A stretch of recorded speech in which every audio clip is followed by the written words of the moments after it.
What you got there, Ray? It is a Killer Queen Black USA t-shirt. Shout out to Jackie. I won it on Cloud Gaming Dad's stream. So shout out to Cloud Gaming Dad. Lee, shout out to Blake Stadia. Shout out to Dave over there. But thank you, Jackie. I love it. Woo! Yeah, I love Killer Queen Black. But hey, thank every one of you for joining us for episode 8 of Retro Rewind. We're so glad that you are here to join us. And I'm one of your hosts, William. I'm Jeff. Ray3473. I am the gaming sideboard. All right, Jeff. You said you had some announcements to make. Have at her, buddy. I do, and I just realized I'm not branded correctly, so I will fix that. So, just as you guys, most of the viewers know, I do a retro gaming stream on Friday nights, and a couple of new add to my collection. I'm very excited about. I don't have that disc with me, but I picked up Leisure Suit Larry on PlayStation 2 yesterday. That is a cult classic, man. Very hard to find.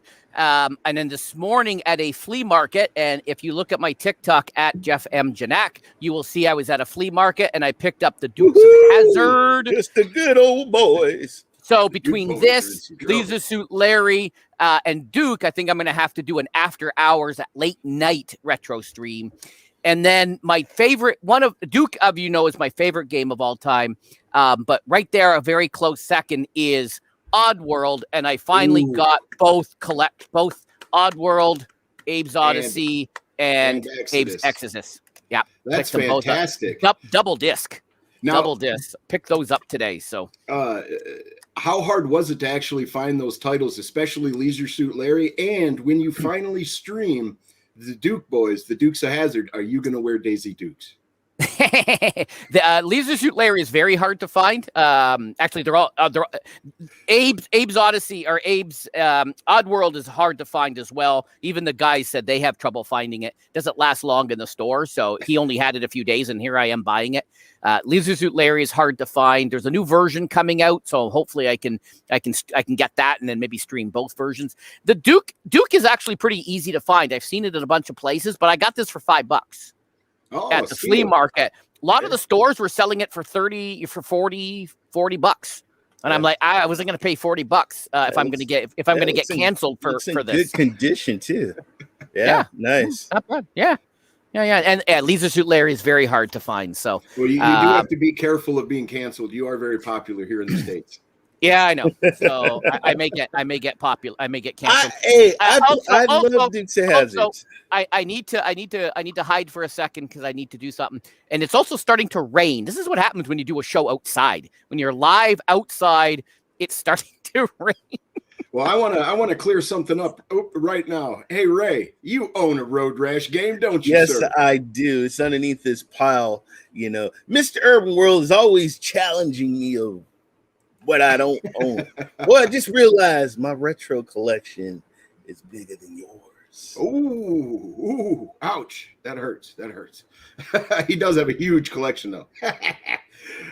Hey, well, we have a couple of fantastic guests. We're waiting for one of them to arrive, but we do have one of them in studio right now. I'd like to bring him out right now. You know this guy. I am sure you love him or you love to hate him. Let's bring out Anthony, a.k.a. the All-Purpose Champ. Because I'm a cowboy. Oh, man. What's going on, guys? You got me next to this guy? Hell yes. First of all, I thought we said in the contract, if he come on here, he can't do any antics, none of his Looney Tunes stuff. Never told that. Man, what? Hey, how are you, cowboy? Real fast. You doing good, you know what? I'm doing pretty good. Just finished doing an episode of Big Mike, Little Ant. We just did a spoiler discussion. Good show. Good about show. Love to Hate, and Ray was there. But the new Suicide Squad movie. So yeah, see, I have to go back and watch that because you guys have awesome discussions. I love to join you guys, but I have to. He didn't like it. He didn't like it. I have to go back and actually watch that tonight with my wife. I know you saw it in the theater. We're going to see it on HBO Max, I think. Now, awesome. Your partner, let's bring him out right now. He's part of the Big Mike and Little Ant show. Bring out Big Mike. Yo, what's up, fellas? Yeah. Good to see you guys. Sorry, I'm a little behind. We just did almost a 3-hour show. I need a little break in between there. I had to make some phone calls, but it's good to be on this show, man. Good to see you, Stadia, bro. Hell yeah, man. Hell yeah. I hope you're doing well, man. And we got a hell of a discussion in front of us, man. I know Cowboy's been chomping at the bit to talk about some of his collection and some of his time. So just to kick it off, we always kind of start with this question. Cowboy, what does retro mean to you? Retro. How would you define it? Okay, so it's cool because I always listen to you guys break it down. And so for me, retro is definitely, I'm gonna bring gaming a little bit. It's something that's not current, right? It's something that's no longer like the retro isn't going to be Grand Theft Auto 3 because you can still play that online, even though that was a PlayStation 3 game, right? So that's not retro. That's a live service game. So retro for me is something like from Atari, from Nintendo. But for me and my age being 45, retro is something that has to be like, I'm not even gonna, let me see. Like it has to be older. Like, is the GameCube retro to me? I mean, I don't know, but something probably before that time. Retro to me is something that's a little older in my history of life. So it's something to me that I would feel like, maybe I was a lot younger than I am now. At least 20 more plus years So ago. what are your retro years then? Like if you had to pick a couple of decades that like you're just nostalgia for out the box, what would that be? I'm gonna say anything when I was 25 years and under. That's probably retro to me. I'm 45 now. So you take, like, I remember when I had my first apartment, I was 19, I think. And I remember playing Final Fantasy VII, the original, like crazy. And I gave this away. I gotta stop giving away stuff, as you know. Like I'm just whatever, but I had the one-handed controller. And I used to play Final Fantasy VII and eat cereal and ice cream and play with one because everything was on. With that game, you could play. You didn't need two hands, Man, all I can see you doing is sitting there like my left foot. I don't know if you ever seen that movie, but Yeah. I just picture you there like a savant. Go ahead. Yeah, man, it was a cool thing. But retro, I'm going back, man. I want to say like something that came to mind was Eternal Champions on the Sega Genesis. When I listen to you guys, and you'll see, Pro, I comment a lot because I don't get to see stuff live, but I'll see it after. And you're probably like, bro, you don't put like 30 comments on here. But I like to comment as I watch the show, even when it's not live, to feel like it was live to me. And I've just been dying to have these retro conversations with you guys because it's gaming is gaming, man, and it means something to me. And before it was cloud gaming and all the stuff we have now, it was something else. It was a more primitive form, but in some ways a better form. Back then they actually made a game to be a game, right? So they didn't make half of a game and then say, in about 3 years that game would be a full game. Like, no, they made a game, and if it was glitchy, it was glitchy. That's all you got. It wasn't no updates. So things have changed an awful lot. How about you, Big Mike? How would you define retro for yourself? I definitely agree with him. It's not really GameCube. It's funny because a lot of people say stuff like throwback or retro, and it'll be like 5-10 years ago. I'm like, bro, that's not retro. That's not throwback. I don't understand. I hear a song on the radio like throwback song from like 2013. I'm like, what? You know what I mean? Like, we still old. But for gaming, I would definitely say, man, going back to like, Atari, then Nintendo, then Sega, all that stuff. But just that time frame of like, being a kid, that's the best thing you wanted to do and only thing you wanted to do. Like when you got off of school, your first thing to grab was the controller, not like your books and stuff like that. Like that's for me and whatnot. And even Anthony knows this too. Like I lived in an area where like a lot of the pizza places or bodegas had arcades there. So even that, like we would meet there after school and just play for hours upon hours. So that for me is like retro stuff like that. So. Yeah. That's awesome, man. I remember Friday after school, I was allowed to rent 3 things. So I would rent 2 games and a movie. And I would jam on them games all weekend. And then on the bus, it would be the topic of conversation. What game did I get? It was almost like kind of like what we do now with little reviews and we talk about the game in detail. We did that on the bus as kids, man. I just had a ball with that stuff. But did you guys have any questions for him real quick before we move on? Go ahead.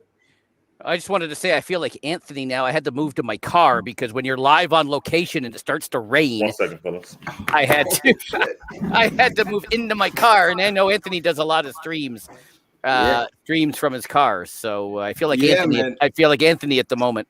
Listen, hey Jeff, to be the king of content, you got to do it wherever, so you got to get used to that, if that's what you want to get into. So I hope to be like Ryzak one day, the king of content. Shout out to Ryzak. Shout out to guest host Ryzak, who was supposed to be here, but unfortunately a work emergency came up, so he hopefully will be back. Here's an interesting statement. Beast of Truth. GTA 3 would technically be retro since it's a throwback and a far call from what it is today. That is a 20-year-old game. Yeah, but GTA 5 started on the PlayStation 3. So would that not make it retro? No. So hear me out. So here's what's cool. That's still being serviced. So hold on. I brought that up, and that's why he's bringing it up. So there's a distinction. I was the guy that kept saying I'll call the game old, and Eli starts saying old game.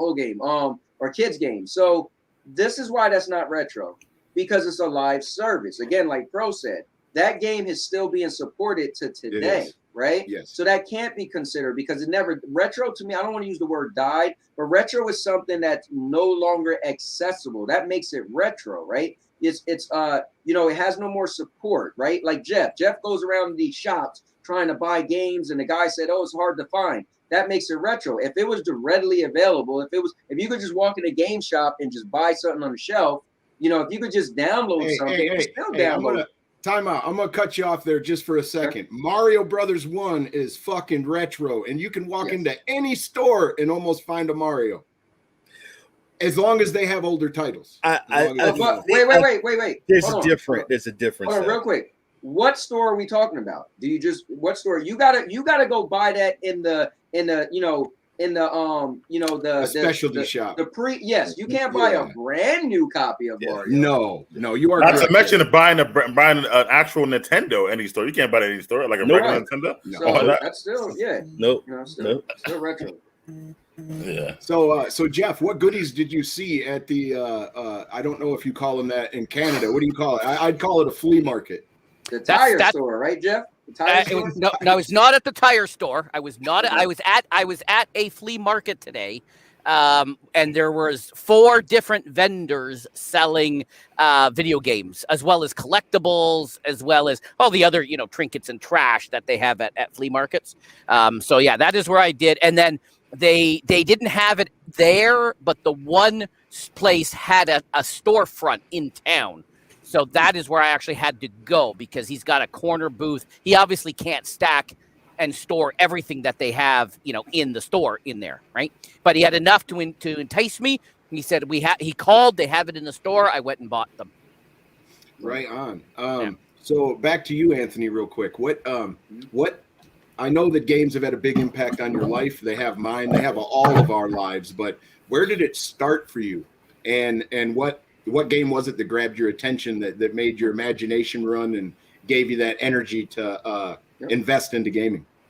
So what's cool is there was a post, and I think almost all of you guys was on that post on Twitter. It said, what was the 5 games that you feel starts you into gaming? If you look back at mine, every game on my list was from Atari. I didn't put any game from Nintendo, Genesis, because I played so much of Atari. Atari to me was such a big epic moment because when Atari came out, I'm not. Well, actually, it's funny. I'm usually the oldest guy on here, but actually, Ray got me beat by a couple years, and Jeff got me beat. So you guys would be able to 3 years, right? So you guys would be able to hear me on this. Like I was alive long enough to have some years of Atari, and then even when I got a little bit older, I would go to my grandfather's house. And this is when Nintendo was popular, but he only had an Atari. And my friend at the time, my best friend, we would just play Atari like crazy. So I got so many stories of games. But to answer your question, when I was young, my mom and my grandfather played Atari. And they was so good at Pac-Man. And I wanted to be better than my mom and my grandfather. So that's why I love Pac-Man so much. I put hours into Pac-Man. But when you said use your mind, I have to think of Adventurer. Like Adventure was like it's Adventure. Adventure, sorry. Adventure, you know, you had a little square block with the character, and your mind had to pretty much fill in everything as you're fighting these dragons. And I wrote in the comments one time on your show, but there was a glitch where when the dragon died, you pretty much could like go up his behind, like and like go inside his body. It was like the funniest thing, and we would do it. Don't ask me why. Like kind of like he ate you, kind of, but reverse. Yeah, but he was already dead. Yeah. Yeah. So but then Pitfall, you know, just those Atari classic games that that you just it made you have an imagine. Like obviously the graphics wasn't great for the time, but your imagination filled in the blanks. You know, It did.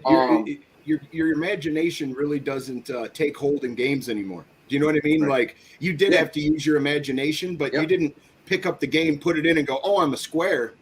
I don't like that. Not at all. Yeah, yeah.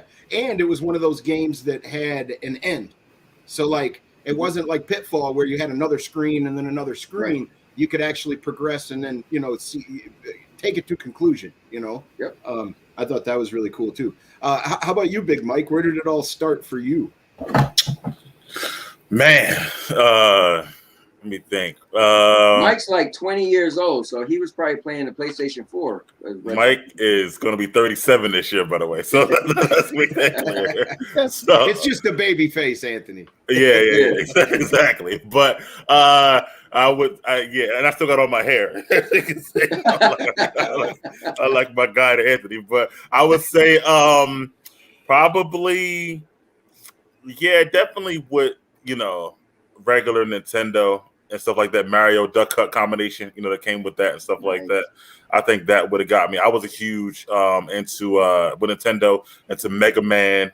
I remember that stuff like that. I was really big into that, and like Double Dragon and stuff like that. Like those are my like go-tos as a kid. I'll play all the time and stuff like that. Yeah. But I was terrified though. I remember still because I was talking about this with a friend just last night. I was terrified of the Friday the 13th game on Nintendo. I remember that though as well.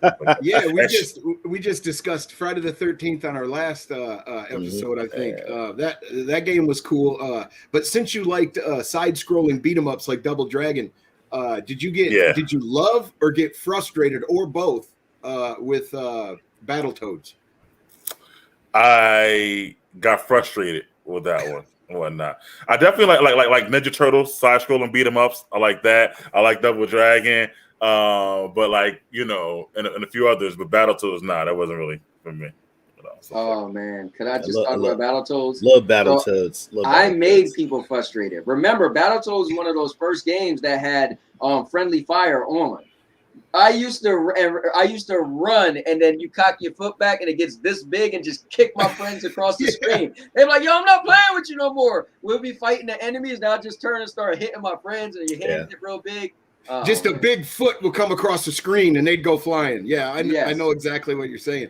The hardest level for me was that damn the first. You're almost on like a jet ski kind of, and the screen's going by real fast, and you got to jump in. Yeah. That was the hardest, but like me and most of my friends would die on that stage, or we'd waste all our lives trying to get through it anyway. So what did you like about Battletoads, Ray? Taking the legs off of the alien. They used to have this alien that had long legs, and you could take the legs and beat people up with it. And I used to beat my friends up with it. And I played. Oh my god. My first apartment, I played a lot of Battletoads. Right on. Love that game. It was really fun. It was frustrating though. Yes, it was. Yeah, it was. So today we're basically discussing the consoles that we have owned, what's been our favorite, and what's the consoles we wished we were able to have obtained. We'll go ahead and start with you, Anthony. What was your first console, man? Where did it go from there? My first console, because I can't really say the Atari because my mom owned the Atari. My mom was a gamer back in the day when I was young, man. So that was my mom's console. My first console that she bought me was a Nintendo. So Nintendo was my first console. But my friend, he had the Sega Master System that lived around the corner. So his parents used to get him everything. So we used to always go around there and play Sega Master System. And that was really cool. Space Harriet and the rest of the game that was just called Pro Wrestling. But my first was a Nintendo. Right on. I had the Nintendo well past its lifespan, but I had a whole bunch of consoles. What other ones did you get? Like, give us a kind of a rundown on your hardware through the years. Well, I mean, so everything ever came out, but go ahead. Yeah, man. I mean, I'll say this: I had every system besides the Neo Geo. That was the holy grail. That was just so expensive when it came out. I just couldn't afford it. The Panasonic 3DO. I worked at Electronics Boutique when that came out, and I just was like, no, I wasn't sold on it. You turned down the 3DO, huh? Yeah, and it didn't last long. So I think I was no, it did not. But I got the 3DO, but I didn't get it when it first come out. It was like what, $400 or $500? Yeah, it's crazy high. It was outrageous. I never had did I? No, I never had a Sega CD. Wait, I had to. Did you need the 32X to have the Sega CD? Maybe that's what it was. Maybe I didn't have the 32X, but I had the Sega CD. I'm trying to remember. No, you didn't need the Sega CD for the 32X. You just needed the Sega because it would plug down into the got you. Okay, so the cartridge slot. Well, I'm trying to remember. Maybe I did have the Sega CD, but I didn't have the 32X. But other than that, I think I had every console. Yeah, I just never. I didn't get any of the two new ones. But other than that, those are probably like the three systems I didn't get my hand on. Besides, you talk about Super Famicom and stuff like that, but that was essentially a Super Nintendo for us. So, correct. Yeah. So basically, Neo Geo was like the your Great White Buffalo. Yeah. Because I did want it. Although I wasn't a big fan of SNK fighting games, and that was their big deal. So it really didn't bother me that I didn't have them, because I was never a fan. But yeah, that surprises me, man. You're a big fighting fan. So that kind of surprises me that wasn't up here. So they had other games and fighting games though. Yeah, but I know, but you add like Terry Bogard versus, because remember he was like a flagship character. So Terry Bogard was King of Fighters, versus like a Ryu. I was always into a Ryu. Like I feel like their characters, I don't know for whatever reason, I just was never that into them. But their fighting games were really popular. It was a big thing for Neo Geo. But I just was never that into them. But we would go to the arcades and be like, wow, you had what's the other one? The World Heroes. Like it was just so many fighting games that was so popular. But I was more into the Eternal Champions or the Street Fighter and all our stuff, Mortal Kombat, blah blah blah. How about you, Big Mike? What consoles did you own, man? I started out with the Nintendo. I went straight up too. I didn't have Neo Geo, but like he said, the stores and the pizza places had the Neo Geo, so I was fine with that. I always wanted one though, and whatnot. And I think they did want to put in King of Fighters. Somehow they made a deal, and it wound up on one system. I forget which one, but it wasn't the same playing at home anyway. Actually, when I think about it. But yeah, I had Nintendo. I had the Super Nintendo. I didn't really like Super Nintendo that much, actually. Because by that point I went towards more Genesis or whatever, so I was more into Sega at that time. And then I had the Sega. I did wound up then graduating to both Sega CD and Sega Genesis, I remember. And then the PlayStations, 1 through 3. I kind of stopped at 3. I don't really game that much anymore. My life just kind of took over. But back then I had I never did. Did I get GameCube? I think I did get GameCube. Yeah, I did get that. And and like I said, all the PlayStations and then all the handheld consoles as well that came out. I had all the Game Boy Colors, PS. What is it? PSP? I think it was. PSP and PS Vita. Yeah. But PSP was first. Then the PSP, I remember that. PSP was first, and then the Vita. So that was my journey. But Super Nintendo probably was my one I didn't really get into as much, but only because I like Sonic by that point more than I like Mario. So I was kind of more into Genesis. Same question to you. And Crash Bandicoot. But go ahead. Same question to you, Ray. But I'm gonna change it just a little bit. Not that you own now, but what you had is like growing up and getting the consoles.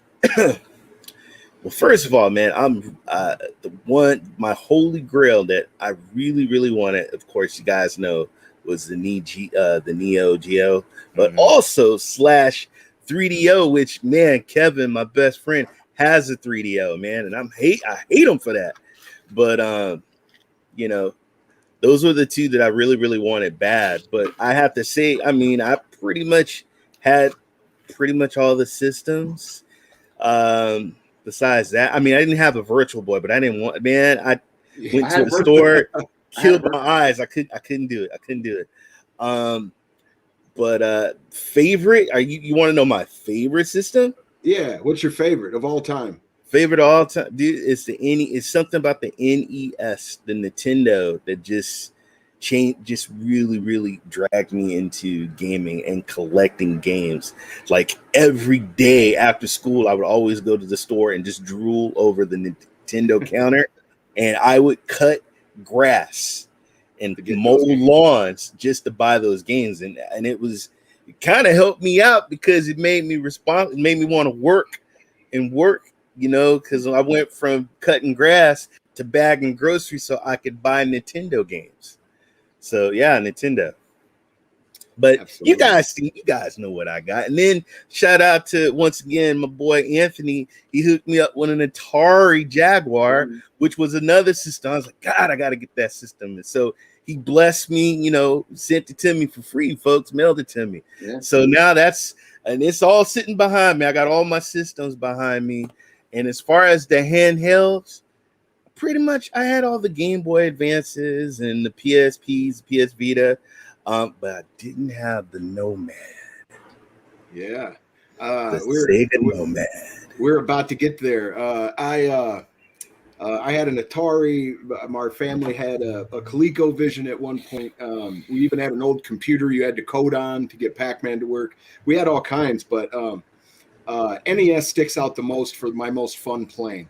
But it's hard to say it's my favorite console, though. I had the most fun on Nintendo. I think my most favorite console is probably the Dreamcast, as just the machine. Right. But my favorite niche console, like just one that I enjoyed playing with friends and stuff, but wasn't popular, was the 3DO. I kind of skipped out on the Genesis because you know how they had the Sega CD, they had the 32X, they had all those things that plugged onto the original system, and you had all those cords and stuff. I played the 32X at a friend's house and really liked the Star Wars game they had, but never got it myself. So I skipped the CD-based games, which is what Codex was referencing here. Night Trap, that's kind of a gimmick game, kind of a adult-esque horror movie type game. But anyway, that's basically, you know, I got the 3DO well after its time. I didn't get it when it was brand new. I never had a Philips CDI, never had any of that. And I always, my one that I would love to have is the Neo Geo. But thank God for emulation. You can enjoy all that stuff now. But so you, Anthony, you had a Nomad. Go ahead and tell everybody what that is. So I figured this show is awesome, but we're just gonna do show and tell. So I had. Oh, so you can get that off the screen. You can get that off of the screen. Yeah, this is what I'm gonna do too. Hold on, this is what I'm gonna do. I don't do this often, but every now and then I do. Don't tell me you got the Nomad in that black bag. No, I'm gonna get rid of this. You guys are gonna see a little bit into my life because I'm gonna do show and tell. You got the full screen, cowboy. Yes, sir. Thank you. This was my carrying case. This is, man. So reason why this is so important to me. This is the reason why I love Stadia and cloud gaming so much, because of this. So I got.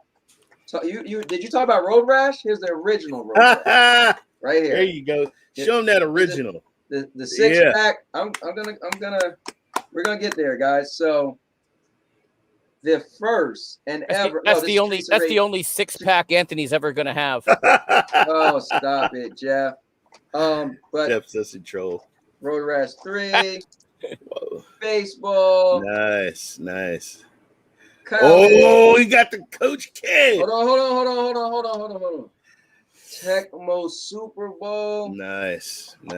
I mean, you name it. I got Mortal Kombat, Royal Rumble. Ray, you was talking about this not that long ago. Royal Rumble. Yes. Oh wow, that was yes. a great game. Yeah. You got Eternal Champion. Please tell me you got Eternal Champions in there. Come on, man. You already. Come on, please show that. My favorite anime. Hold up. Is Are you telling me, Cowboy? And this was the game. Hey, hold on. Was Superstar in the Are you United telling States. me that you get to bring your whole Sega and the actual big Sega games on the road with you anywhere you go, like Stadia now? He's about to show us. He's going to show us. Here's a controller, right? Ooh, he got the 6 button, y'all. 6 button, right? For fighting games. Hell if yeah. I want to hook it up to a TV, here we go. Got the adapter. Not sure if this could be hooked up to a TV now, but Ray kind of knows how that happened to him. Yeah, trying to hook up Atari Jaguar. You got to go through a little bit, right, Ray? But I figured it out, though. I figured. Okay. Here's the power adapter. Woo, the You're not big gonna jump to the system just yet. My favorite role-playing game was the block. Yep, my favorite role-playing game of all time, Phantasy Star 4. That's my favorite. Snap. Oh, okay. All right. Y'all remember this? Greatest Heavyweight. Oh yes, yes, I remember that. This is a little something for Jeff. Joe Montana. Yeah, baby. Right? Hey, Jeff. You might flip him the bird, Jeff, but I'll tell you, that is back when they actually worked on football games. Well, they talked. That was the first talk. Joe Montana talked football, man. So you know how they got flying games, right? My favorite flying game, Fire Shark. If you never played it, it was awesome. Play it on an emulator. You know when you play like Gradius, but it's an overtop view, like 1942. Okay. Planes are coming. This you keep leveling up, and you get this. The superpower level is like 2 firearms on each side flapping and just disintegrates everything. Anyway, you guys remember a little game called Flashback? Oh my God. Excellent. Yeah, that's one of my favorites. Saturday Night Slam Master, Wheel of Fortune. So anyway, guys, this is it right here, man. Woohoo! Yes. That's beefy. Show us on the side again. Yeah, here you go. It's like a camera, a real high-end camera now. Hold it like this. Wow, and, look at that. Look how small the screen is. Yeah. Wow. Yeah, but that whole cartridge will slide in there. You take your cartridge. Yep. Boom. Put it in the top. Just like, look at that. The reason why this is so important to me, right, is I dislike when I would get, actually, this is the only handheld I ever owned. How many batteries does that take? That's got to take those C batteries or D batteries. Like a boom box. Dude, that's got exactly. Oh yeah, it was a hold on, I'm trying to even remember. Hold on. It had a plug that you plug it in. Oh yeah, that's right. You put the battery pack in and you slide this thing on here where these little slots are at. Gotcha. Here's what's cool. When they came out with the Game Boy, it pretty much had Nintendo games, right? But you had to buy the Nintendo game and you had to buy the Game Boy game. Same thing with the Game Gear with Sega. And I used to be like, dude, I'm not gonna buy the game twice. And same thing when the PlayStation PSP came out, right? You got the little mini disc. I remember being into Tekken. And I was like, dude, I already got Tekken. Now I gotta buy it again. But the Nomad allowed you to take the games you purchased for home. Right. This is a portable Sega Genesis because you can also, again, plug it up to your TV. So this, man, goes down in history as one of my favorite. I mean, it is a console, right? I can say a console, but this is my favorite handheld because it is a walking. This guys is pretty much the Switch. What the Switch is, this is what this was way ahead of its time. Yep. This is pretty much a Switch. Yep. Plug it up. And, how much did one of those things go for back then, man? I don't remember. Well, I can see that had to be expensive. Had to be expensive. I can see that you love it, man. Having it in that carrying case all ready to go, man. It meant something to you. Man. You can see that. Yep. And I got to find all my other games because I got. So I kept telling Jeff every time I say this to Jeff, he never says nothing. But I'm dead serious. I'm gonna send since Jeff always go. I'm gonna send Jeff all my old games. Send them away. PlayStation 3 games. I got all these games. I got 2 plastic bins. And I used to have my Jaguar in one of the drawers. I keep this in one of the drawers. But I got all these games from the Xbox 360, the PlayStation 1, 2, and they just sit there. And I'm never going to play them. But Jeff literally goes by these games. I'm like, dude, I'm literally going to send you my games. You know? All right, let's do it. Now, I tell you something that kind of surprises me. I know they came out with that the mini NES and the mini Sega. I'm surprised they haven't came out with a cheap handheld that has all those games emulated on it. But you know what? That would definitely they're out there, dude. That would definitely. Oh, I know they are, but I mean, the Switch though. That would try to buy Sega or Nintendo's. Right. Yeah, that would step into the Switch's market for sure. Oh yeah, absolutely. Because I tell they you, might not like that too much. You know, the only retro game I've played in the last 2 weeks was a little bit of Mike Tyson's Punch Out, and I have to tell you, man, that game is so slick to just jump into and to have a few rounds. It's still probably super hard, right? I mean, not for me. I played it since I was a kid. Okay, got you. But just because I've memorized all their moves and stuff and what you're supposed to do when you're supposed to do it. But it's just really fun to jump in, man, and it's got a good hook, keeps you playing. You know, is a lot of fun. How about you, Big Mike? What was your favorite? I think you may have just said it, but what was your favorite console again? Oh, mine was. I never said it actually. I said what I didn't like. My favorite though, probably was just because of the time frame and my age and where it was at and how spectacular it was for me was PS1 and how that kind of was because I'm all about the change, you know what I mean? So how that kind of was a change from, I guess before that I had a Sega Genesis, I guess like that. So that was a huge upgrade from one system to another at that time. And then how did you feel going from cartridge to CD? Were you oh nervous man, it about was like that, or I was it super magical? nervous. I was like, yo, you know, I was used to blowing the cartridge stuff like that. So I was like, yo, what's going on? Very delicate with the CDs and stuff like that. I remember back then. Yeah. Didn't know if you'd scratch them and they wouldn't play. Like I remember that being a worry buying the games. Yeah, definitely. But I remember I spent so many, you know, cause you had to open it up and then put it in and press it down. I remember that or whatever. Yeah. It didn't slide in at the time or whatever. But I remember that great console. But I remember spending so many hours playing and again, just being blown away by the upgrade at that time, which wasn't, amazing. And I'm a big sports guy. So playing the at that time it was NBA Live. It don't even make it anymore, but NBA Live and stuff like that, which was, a great game. And the Maddens and stuff like that. I just saw the graphics at that time once again being so huge for me, and even just the way they had the plays on the screen or whatever and things like that. So yeah, for me that was mine. Right on. I spent hours on the PS1 playing Tony Hawk. Oh yeah, that was good too. Yeah. Man, Tony Hawk revolutionized. That was my last retro game I played. Oh, was it? Yeah, that was my last retro game I actually played. Man, I was crossing my fingers hoping we would get the Tony Hawk remake on Stadia, man. I put so many hours into that game. I think I can still pick the controller up and start doing the flips and keep them going, the tricks and keep them going. I agree with you, Mr. Urban World. Oh yeah, absolutely. Yeah. All right. So how about arcade? What has been your arcade experience, Big Mike?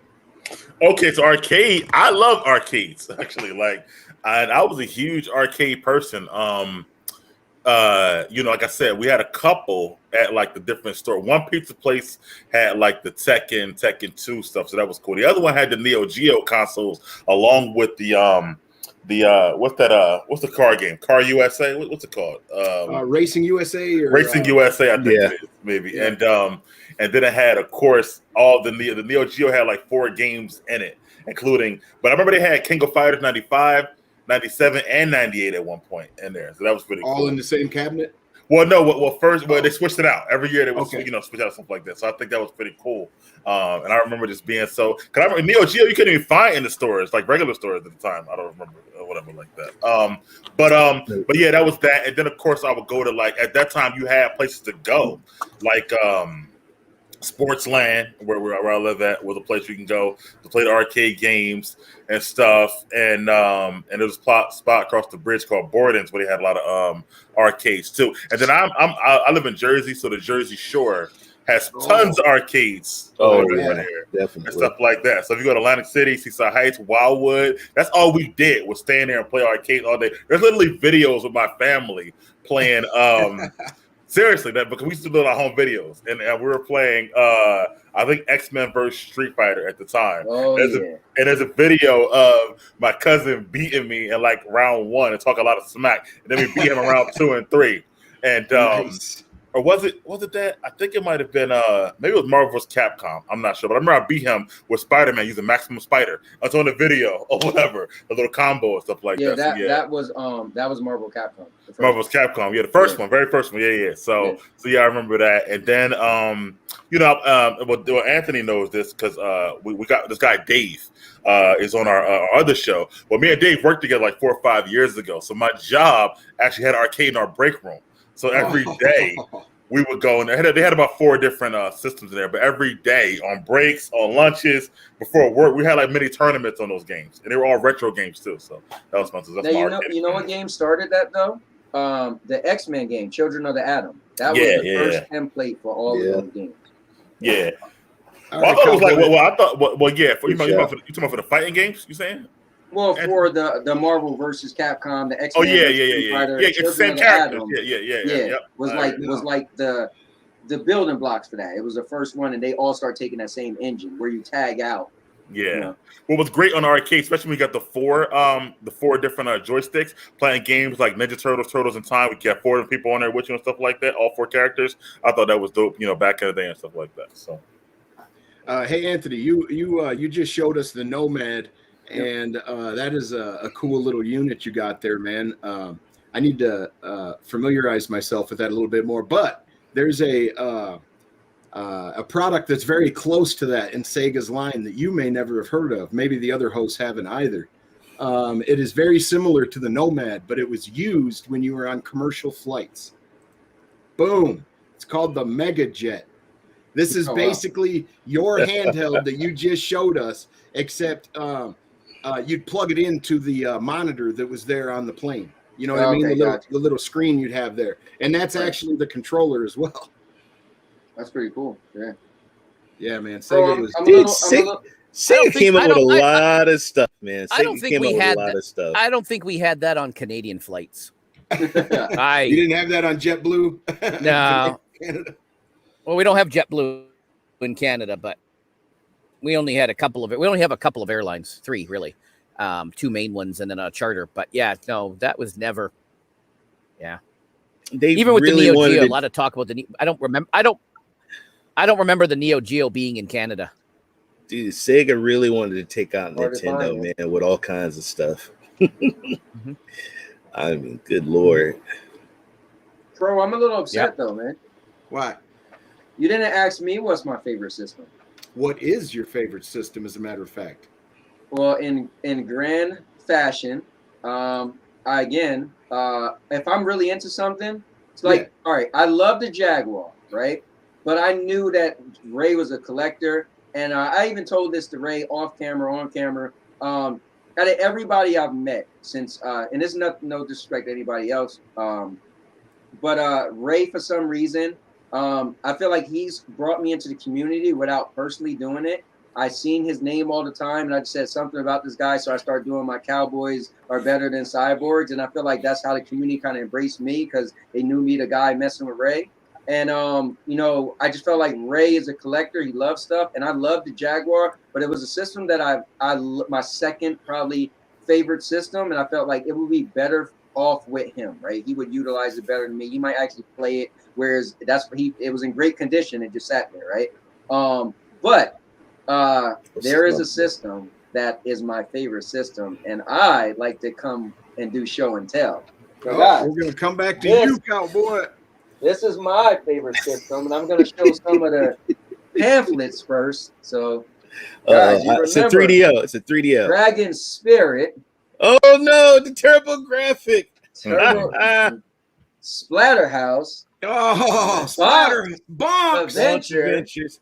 Damn. AKA Vet Cloud. Come on now. Talk about beat 'em up. The Vigilante. Keith Courage.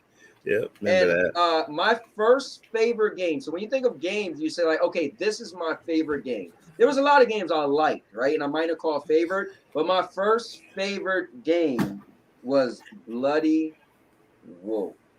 Wow. And Bloody Wolf was epic. But this is how deep I was. I had this piece that you plug in. So if you wanted multiplayer, right, for this, so 1, 2, 3, 4, 5. 5 people could play a game. 5. All right. Here's what a controller is like, which this had a built-in turbo controller, TurboGrafx 16. So you could actually play a game. Nowadays, it'd be cheating if you put a game on turbo. The controller itself had the D-pad, a 1 and 2 button instead of A and B, select and run, and then it had turbo buttons for both button 1 and 2. Yep. All right. And then I have so many TurboGrafx. This is the games. Look at them.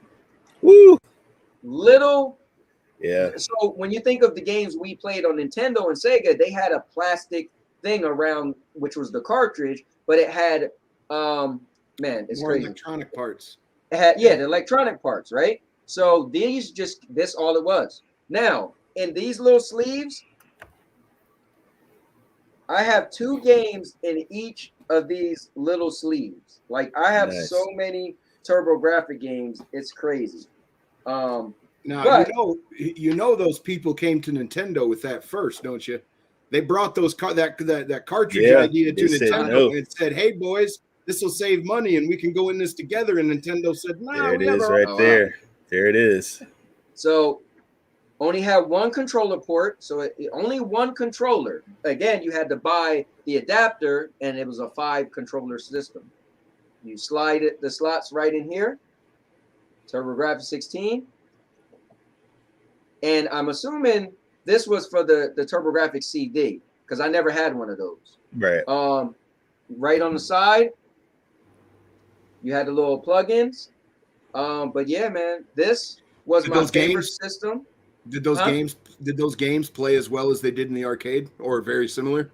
Yeah, it was great, man. Right. It was great.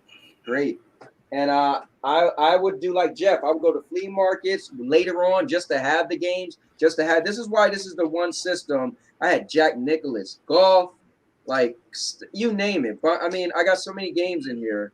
It's crazy. But I would never want to let go of this. This is my one thing where I'm just gonna keep for life. I don't know why, but because Bloody Wolf was a 1-player game, but I remember me and my friends would play together and pass controllers, and the story was so compelling. You start off with 1 character, and as you're going through, this is Splatterhouse. Splatterhouse. Yeah, I listen. And it was one of the first games where like the story, like the main guy got captured. You was like, now what do we do? And then they made the guy that you didn't pick in the beginning, you had to beat him and go rescue him. It was epic, man. Epic. I get all enthusiastic about it, man. Yeah, this was the game back then, dude. Yeah. You should get excited. You should get excited about the retro stuff. Yeah. Well, absolutely, man. I remember drooling over the Neo Geo section in magazines and the TurboGrafx. Mm-hmm. I was a little behind the times. Like I had Nintendo, Sega, and Dreamcast, and I even had a GameCube at one point for a little bit. Yeah, these ones though, they hold a special place in my heart, man. Yeah. The old cartridge-based systems. And you know what's crazy, bro? And that's awesome for Nomad to make one that was portable like that, man. That's remarkable. I didn't get a Super Nintendo till years later. So I was like, it wasn't even relevant anymore. I never owned a Super Nintendo when I was younger. I was like Mike. I was into Sega Genesis. Mm-hmm. And then when I got older, I was just like, I want to have one, you know? Well, I had mainly for one, and I told Jeff this. Hold on real quick. Mainly for one game I never got my hands on. What's that? They made a Ninja Gaiden. What was it called? It was called something, but it had all 3 Ninja Gaiden games on 1 cartridge, and and all 3 of those games was on regular Nintendo NES. But on the Super Nintendo, it had all the games on 1 cartridge. And one time I seen it and didn't buy it, and I never seen it again. Well, those games are fantastic, but they're extremely hard as well. Especially the third one, the Ancient Ship of Doom, or whatever it was called. That was a rough game right there. But my friend had a Super Nintendo, and he got everything brand new, and he had the big scope, or whatever it was. And, that like looked like a rocket launcher. Yeah, I remember that. And to be honest, I played some of those games with the rocket launcher, and I went home, fired up Duck Hunt, and I had more fun shooting the damn ducks, man. Yep. Just to be honest. And then a few years later, I got the Super Nintendo, but I didn't get that damn gun in any of those games. I didn't do that. Is there any consoles that you guys ever played at your friends and went, that is not for me, and wasn't interested anymore after checking it out? I know Ray's got one. He mentioned it earlier. I mean, there was consoles that changed my life. I mean, Kevin, my best friend, shout out in there. He introduced me to the PlayStation 1. And I was like, nah, man, come on, Sony. You think Sony, really? Dude, I looked up my Walkman. This is what Sony does. Walkman. They don't do video games, bro. Come on to my house. So I went to his house and I was changed. And then somebody did that with Xbox. I said, look at the controller. Are you serious? Look at this thing. It's huge. It's ugly.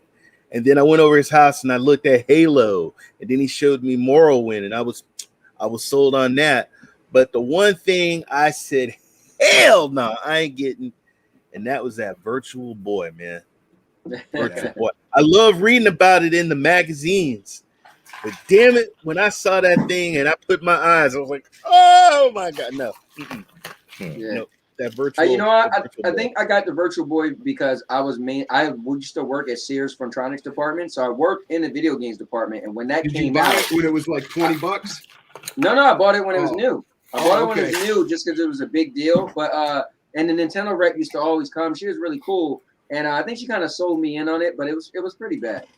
It was interesting. But when after playing it for so long, you was like, dude, it's like bare bones. There's no background, really. It's just like the line, everything. It was like, what am I even playing? Yeah, exactly. Yeah. Mr. Urban World makes a decent point here. Sony and Nintendo were going to coexist. Thank goodness the collab never happened. Now, just think about how many people Nintendo turned down for technology and business opportunities that totally changed the landscape of gaming. Without those choices, them being turned down, we wouldn't have had the turbo graphics. Just a whole bunch. We wouldn't have had if they would have worked together, we would have had the Sony station or Nintendo but station. we would have we would have had something else. Right. Yes, so true. there was something, there would have been something else. Right. So there would have been a little bit of a void and somebody would have come into that void. Sure. We can't imagine what that would have been. But it's that, like Marvel's coming out with What If, right?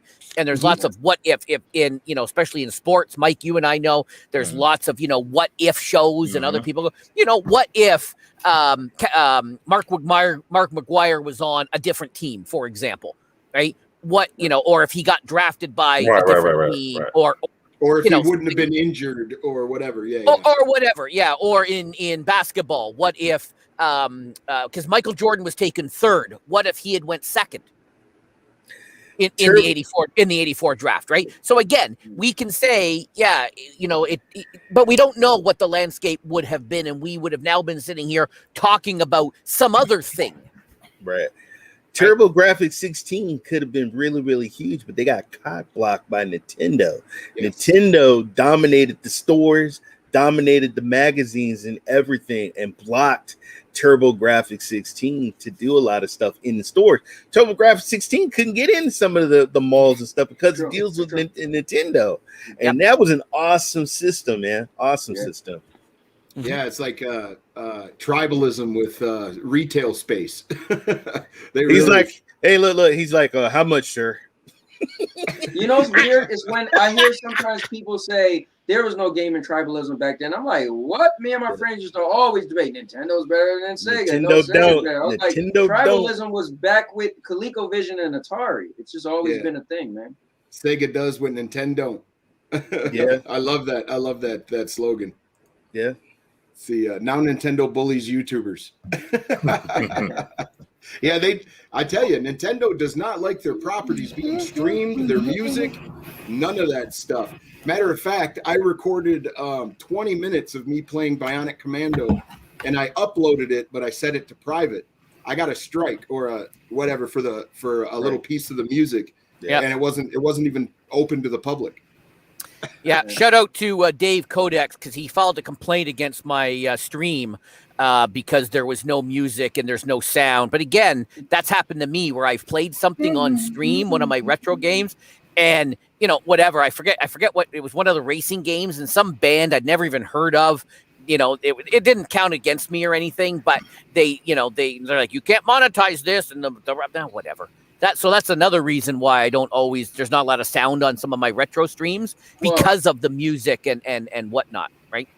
Yep. The craziest thing happened to me. I wouldn't want to be doing a live stream. Sorry, Anthony, and play some YouTube video, and then my entire live stream gets shut down on a random Thursday night. I'm just making something up that could theoretically. I was gonna bring that up. Just a random. Just a. I miss Napster. I miss my Napster days. I was streaming doing the Sandy and Anthony show on Thursday night, and Ryzak was in there. And I don't know what's up with Ryzak. I hope he comes in here. He goes on this whole thing is like, oh, did you see? What's her name, Ray? I mean, what's her name, Jeff? One of Kim Kardashian's stepdad's daughter. What's her name? Mike, you may know. What's her name? Kylie Jenner. Yeah, so he goes on whatever the hell their names are. I love the way Kylie Jenner looks in WAP. We're like, what? I'm like, which one is Kylie Jenner? We go on and on. So I'm like, okay, I'll pull up the video. So I know you can't play music. This is something I just found out. So I don't play the music, right? And I just have the video, music muted, right? And I just play her part. Then my wife come up with this. Hey, what if I'm gonna look up craziest video? She looks up craziest video. She said, play the video, not the music, and we'll narrate it. This is the type of stuff that happens on Sandy and Anthony. So we're sitting here in some weird video with a brain fighting things, and she's doing a weird voice. I'm doing a weird voice. So then she said, let me do one more. I'm like, all right. So we Google one more. Some guy dressing up as a pig. I don't know. It's the weirdest thing ever. So all of a sudden, our screen goes black. And this is what Jeff is talking about. Thank you, Jeff. And the screen goes black, and on the screen comes up and say, your video has been disabled for copyright or whatever. We're like, what? And it's still live, but everybody can just see a black screen. Now we can still see the video until I look, because I always have my phone next to me. And I look, I said, hey, what the hell is a black screen? But we can see ourselves on camera. So we switch the camera to get back to everybody, and we're like, what the hell? And so eventually, like maybe 10 minutes later, it comes off.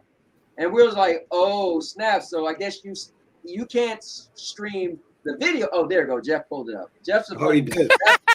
That's what happened on my video. Now, actually, Jeff, I think they pulled my video. My video, I could watch it, but I don't think it's up for the public anymore. I think if you try to go to it, it's gone. Wow. So, could be. Yeah, that's so crazy. I think I'm gonna try to copy my video and then edit it and still be able to put it out, because I feel like if it's there, if it's still in your studio, you can download it, right? And then you can slice up the highlights. How do I down? Because maybe I can download. I'll teach you. All right, it's another website I got to teach you.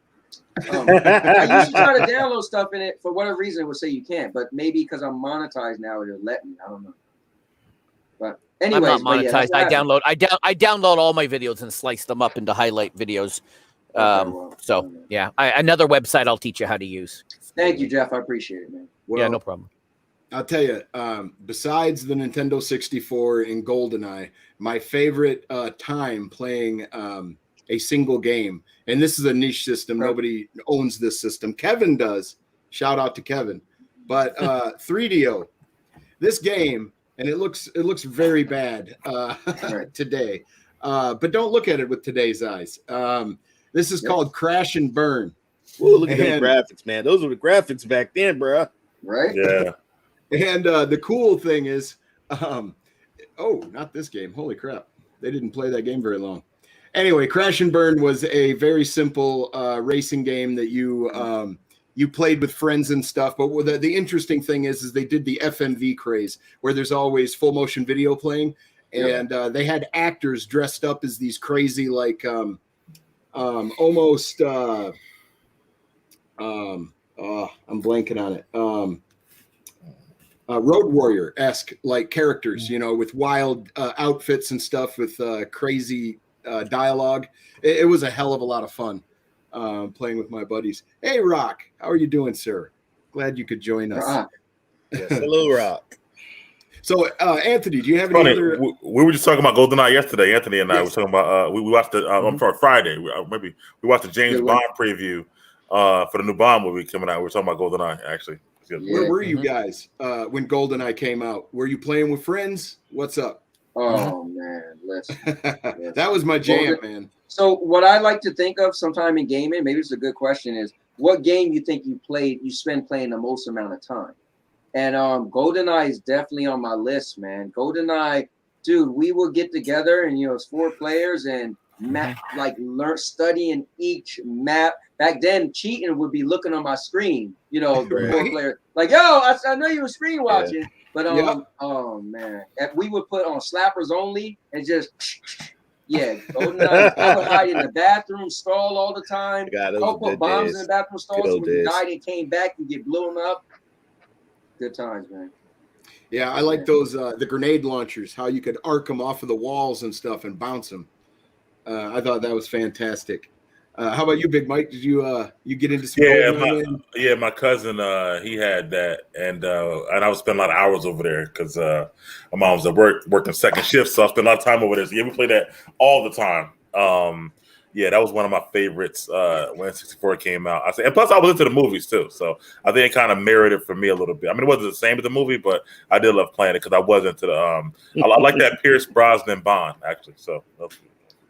I actually thought the technology, not of the character models necessarily, but the faces. The faces look like the damn actors, man. I was kind of blown away by that. But that game you put on there, I guess that racing game, that kind of slightly reminded me of F-Zero. I don't know if you remember F-Zero. I remember F-Zero. F-Zero was one of my favorite games to play. I remember F-Zero. So that kind of reminded me of that a little bit, actually. Yeah, F-Zero was really fun.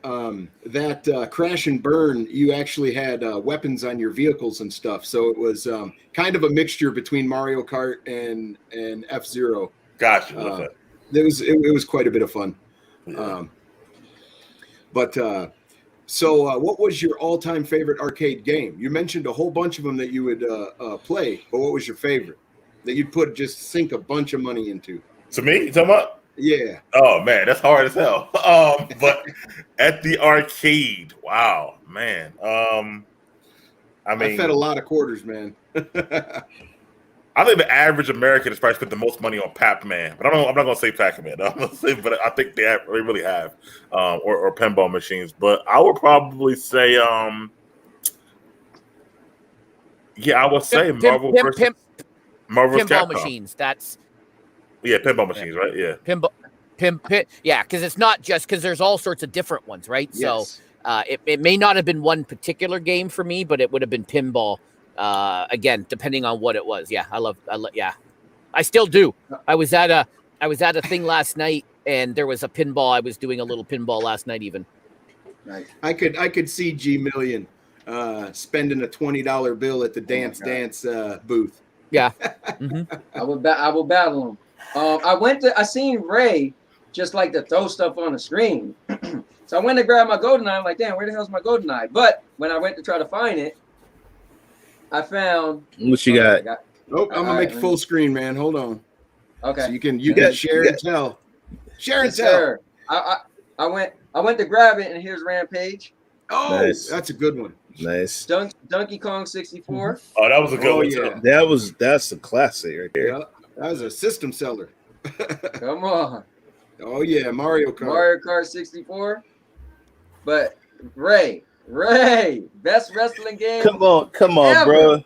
Come on. No mercy. And then Ray, that's not the best wrestling game ever, by the way, at all. What makes that the best wrestling game for you? Cowboy? I will explain. Now here's the thing. I don't know how much wrestling games you guys guys have to do a wrestling game show. But I'll tell you how deep I am. Yes, we do. Bro, before that came out, I had this. This was the holy grail of wrestling. This was the Japanese wrestling game that had like every character. But you bought this thing. Hold up. You had to find this. You stick just this to play inside it. the 60 just to play it because it's a Japanese game. This game, you was able to create everybody. It had Hayabusa, it had all the greats that we never got to the States. But what made No Mercy better is because this came out around the time as WrestleMania 2000, which was before No Mercy. Now, No Mercy took that same engine that was made by AKI and Ukes. Guys, trust me, listen. So, but No Mercy system was amazing. So you was able to do a special from pretty much anywhere. Same way as those other games. Can you put that on the sideboard? Oh yeah, I'll put you on the sideboard. Damn right. First of all, boom. First of all, have you been to Japan? Have you been to Japan? Bro, I know, but have you? I know about him. I know what about the hell him. game is that, Ray? Look at that. I know about him, Ray. So, Ray, Fire Pro Wrestling. That was considered the great. Yeah. I ain't trying to toot my horn, but I have every wrestling game, folks. Cool. Wow. Import or domestic. So what's the best one? So what's the best? You should be able to really what was the best? Well, your boy said No Mercy was not the best. No, and I want to know is, man, did you bump your head? Come on now. If No Mercy is the come on now. Hey, Ray, Yes. Ray, Mr. Urban World says nothing is better than SmackDown. What do you think of that? Come on. What's SmackDown? Which SmackDown? What's SmackDown, bro? What's SmackDown? There was a lot of SmackDowns. Raw versus SmackDown. The best SmackDown is Here Comes the Pain. That was the one with Brock Lesnar on the cover. That's considered the best SmackDown. I picked that game up at midnight. I actually went to, I think it was Walmart. I went at midnight to get that game. They closed at midnight. I ran in. They were opening up the box, and I got that copy. Yeah, man. You were like, Zinc says mine, wait. thank you.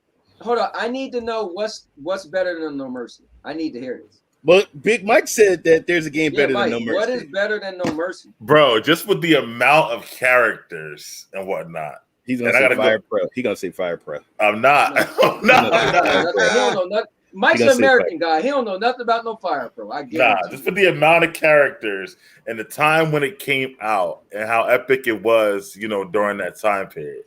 I'm going with WCW versus NWO World Tour. That I think is the best wrestling game, bro. No. Here's the thing. Here's the thing. Not the best. Hold on. Every one of those games kept getting better. No Mercy was the last one of those games that AKI and Ukes made. It made it the ultimate successor of those games. Like now, I say this, if you was a bigger fan of WCW, then I can't say then you would like it more because yes, your favorite wrestlers was not WWE guys, but they kept making each game better. They did that WCW versus NWO. They did WrestleMania 2000, and they came to No Mercy. Was the it started first. It was two. It was WCW Revenge, Revenge, and then it was World Tour or whatever like that. But hold on. Besides characters, what about the actually wrestling mechanics? I thought the gameplay was good. I thought the moves matched, all the moves they had in the game. They even had I remember Diamond Dallas Page, right? I remember that whole year he had this rib injury and he wore the tape. They had to tape all his ribs in the game. Hold on, Mike. Here's the only thing. The only thing I'm gonna have to stop you. And this game right here, this game way before all those games, but this is the same mechanics. So what I'm trying to tell you is. No Mercy is made by the same. No Mercy was made by the same. The two companies that made this was Ukes and AKI. So they actually the systems you're talking about. You could make DDP in the game. You could put the rap. So everything you're saying, but it just that No Mercy was better because they kept improving on the act like what Pro asked about the mechanics. So that's what made this ultimate successor because it was everything you loved and more characters, better graphics. I don't have more characters or whatever because at the time WCW had 80 people in their roster. They had way more than WWE. They had more. They had more. I will tell you the worst though. That damn PlayStation WC Nitro and WCW. That was trash. Oh my God. That was trash. Yeah, that was trash. Yeah, I'll give you that. Whatever. Yeah. Say, man, if I went looking for a wrestling game on a Friday after I got out of school to rent, I needed to see Andre the Giant. I needed to see Hulk Hogan or I don't know, man. Well, they did do Legends of Wrestling. There's a lot of Legends of Wrestling games. And one of my favorite wrestling game was a Royal Rumble game, if you can believe that. It was one At of the Royal time, Rumbles. right? Talking about on Dreamcast. Listen, from '95 to because Anthony, I was a big wrestling guy too back then, right? Mhm. At the time, WCW used to have this thing, World War III, right? From '95 to '98. Yeah, I remember. They had a 60-man battle royal. Get out of here with your backyard wrestling. But listen, while WWE was on a 30-man battle royal, but that was only 60 of like part of their roster. Like they had so many more people, but they were all on the game. So that made like more characters to choose from. But let's be honest. WCW, they don't have to turn to wrestling thing, but they had a bunch of like nobodies. They had a large roster, but there was like a lot of nobodies. WWE was big on character. So each person, like the IRS, each person was like an individual. So yeah, why WCW had like so many people, like you didn't care about like 50 of them on the game. I played those games too. But when No Mercy came out, again, it looked better. They upped the graphics. Like they added more. Think about it. Each wrestling game, even now, when they make SmackDowns, the next game has more moves. No Mercy didn't. Made him trash too. They didn't have as. But did you guys play this? This was great, but it had nothing Hold on. to do If you're going to be pointing, hey, there we go. Now they can see you. Saturday Night Slam match. Bro, I played that, I think, about, a couple of months ago. Really? Yeah. Oh, wow. Just a couple of months ago. Yeah, man. Yeah. It was their own made-up characters, but they was all based off of other characters, like a fake Rey Mysterio, a fake Hulk Hogan. And it was epic because they wasn't confined in doing everything that they do on TV. They was doing all these crazy moves. It was epic. Yeah. See, that's what we should have did a wrestling game episode, because man. But I agree with Cowboy though. I agree with Cowboy. They again, like I said, No Mercy was the last one they made, and it was like, nah, that game was almost flawless. So me and my boys, we would make characters and we would do a no hair, cut your hair off match. So if you lost, you had to go into your character's character and make them bald headed. Okay. So here's what's cool about No Mercy, guys. You know, I used the name All-Purpose Champ. No Mercy was the game where I came up with that. Ray, remember the character Kim Chi? Yeah, I remember Kim Chi. I remember Kim Chi. I took Kim Chi's character and changed the name to All-Purpose Champ, and he was like my version of Stone Cold. And I was like, my version of Stone Cold is called an All-Purpose Champion. And I'll just do whatever. I could win wherever. I came up with because all-purpose meaning I could win from doing whatever. Like DDP used to do a diamond cutter out of nowhere, and that's how I created the all-purpose champ. And it was all-purpose champion. The only reason why I got shorted because when like PlayStation and stuff came out, like they only gave you like 13 characters. So I was like, damn. So I couldn't put champion, so I shorted it to all-purpose champ, and it stuck. Well. That's a perfect segue. Since you brought that up and where you actually got your name, I'm going to jump over to Big Mike for a minute. Big Mike, what motivated you to start making content, and explain to everybody what your channel's about, or the type of content you produce, if you would. Yeah, for sure, man. I was just looking.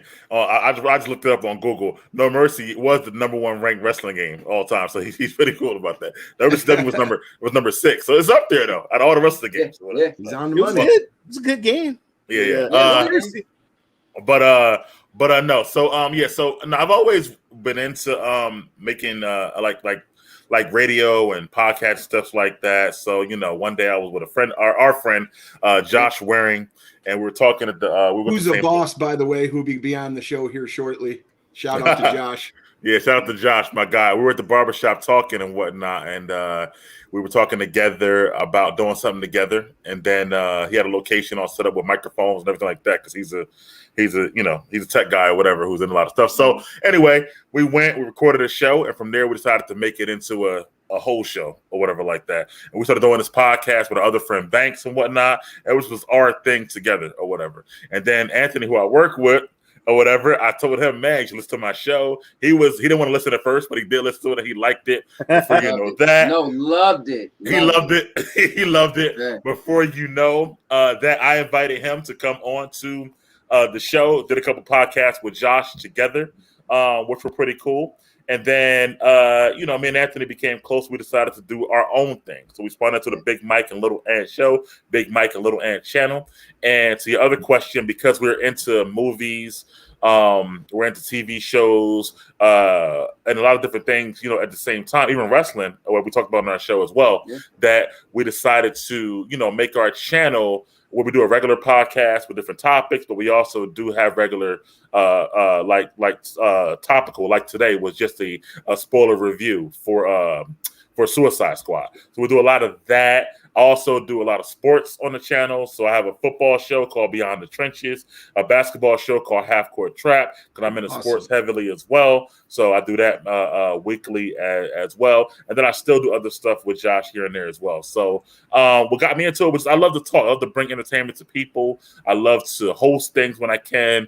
I love to just bring people together, and I like that type of content and hearing different people's opinions and how you can learn sometimes, or how you can maybe change your opinion even by hearing someone else's. And I just feel like it's just even like this with video games or whatever like that. I learn something new today, all the time. So I feel like that's always cool. So that's what got me into it. And again, the channel is Big Mike Little Ant, but there's everything on there. Like I said, there's regular podcasts, there's sports stuff, there's movie stuff, there's TV stuff. It's all over. You've been on there, Stadium Pro, of course, as well. So a couple times actually. So it's always Mike, good. I want you, Mike, real quick, just tell them because a lot of people know me from gaming. So a lot of people watching are like, "Oh, that's just a cowboy." But tell them how our show is the most. I always say is the most transparent you're ever going to see me. Just give them a little bit of how detailed we get when we ask each other questions. And so our regular show is based off of we come up with 6 topics, 3 apiece.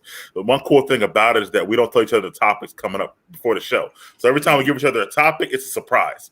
And off the top of our head, we come up with an answer, or we come up with a something about the topic. And then from there, he has his famous book of questions, which you'll see on the Teddy and Anthony show. And then I have these versus questions where I make you think, would you rather do this or that?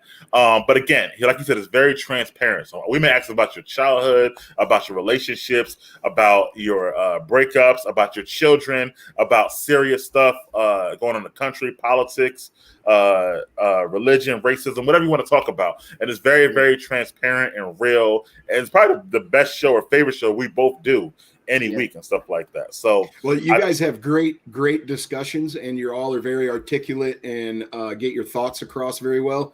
It's always a pleasure to hang out and join the discussion with you guys. It really is. It's a ball. We gotta get you as a guest on a regular Big Mike and Little Ant. So you've been a guest when we talked about movies, but we would love to have you as a guest on the regular when we got topics like Ray's watched a lot of the regular ones. We love movies so much that so many movies come out. Me and Mike, we kind of can't not do a show about movies. But our regular show that we have, we just did 30th episode last week. Yep. So we would love to have you, especially Ray. I've been saying this for Ray. I would love to have Ray and even you as a guest on the regular show. Has nothing to do with movies. You would enjoy it. Yeah, right on, man. Yeah, and my sports show, I have another panel of 4 or 5 guys I'm cool with as well, different guys or whatever, and then we get heavy into the different football and basketball aspect as well. So I always try to keep that going. So the channel is just getting, trying to get bigger and bigger and do more. And now we've added, since the pandemic is kind of doing what it's doing, we go to the movies together and we do a review right outside the movie theater, Anthony and I. So yeah, I love that format, man, because you guys come right out and you're either super jazzed or you're still pissed. You know what I mean? I like that. I like that, man, because it's raw. Yeah.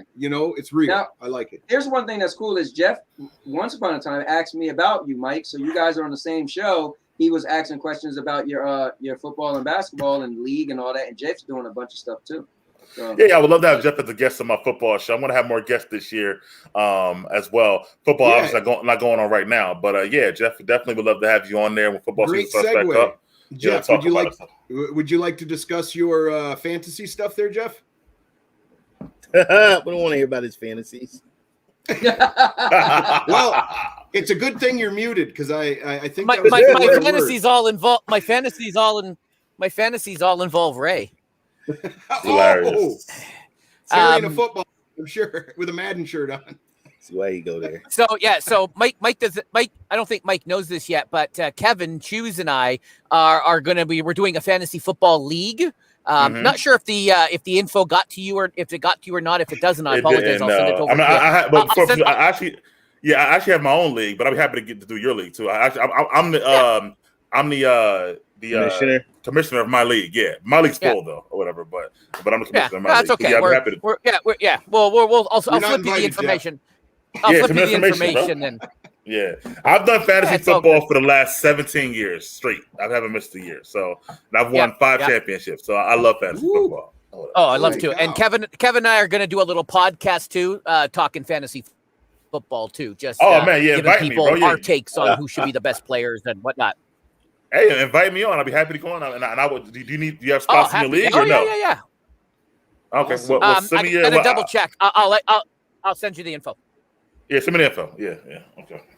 I will send you the info. We're coming up. Yep. We're sort of coming up to that time of the show. Would you like to take it away and talk about This Week in Retro? I can. I got to bring up the tweet here. So every week, where's my tweet? I lost my tweet. See if I can get this bigger, maybe. My tweet. Yes. Yeah.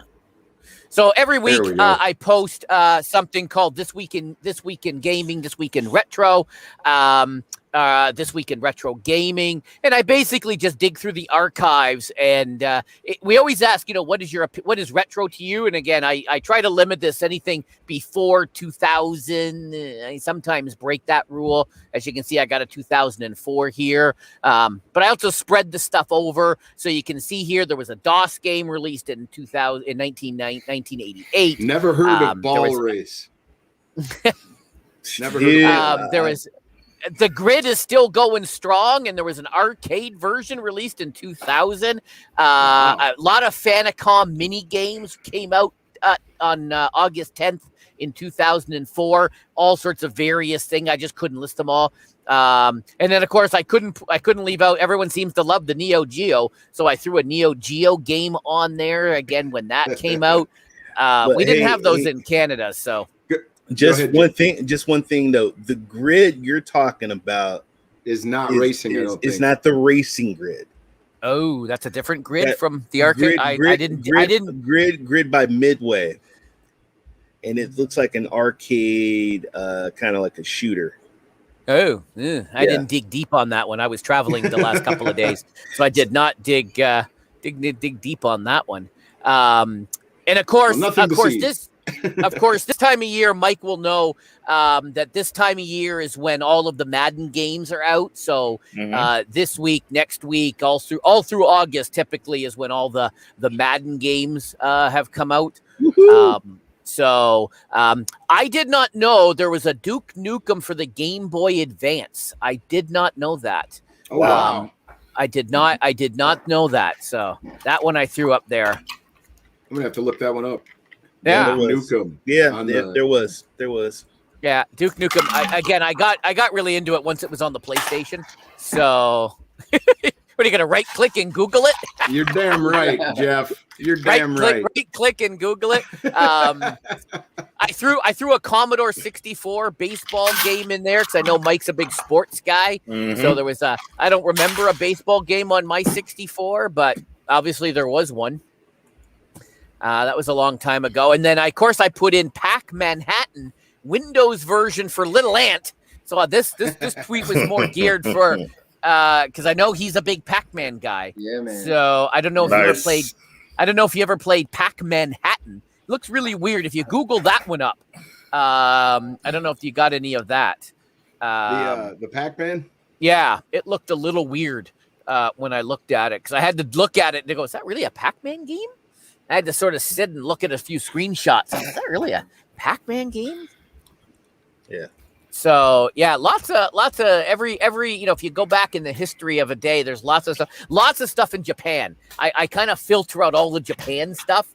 If you go back, this was released in Japan. This was released in Brazil. This was released in Switzerland and various things. I try to focus on UK, Canada, worldwide, USA, obviously, for This Week in Retro. This Week in Retro Gaming. Well, But it's very fun to look back at. Oh yeah, there you go, Pac Manhattan. Is there any screenshots on? It looks like it's people in New York. It says Washington Square Park.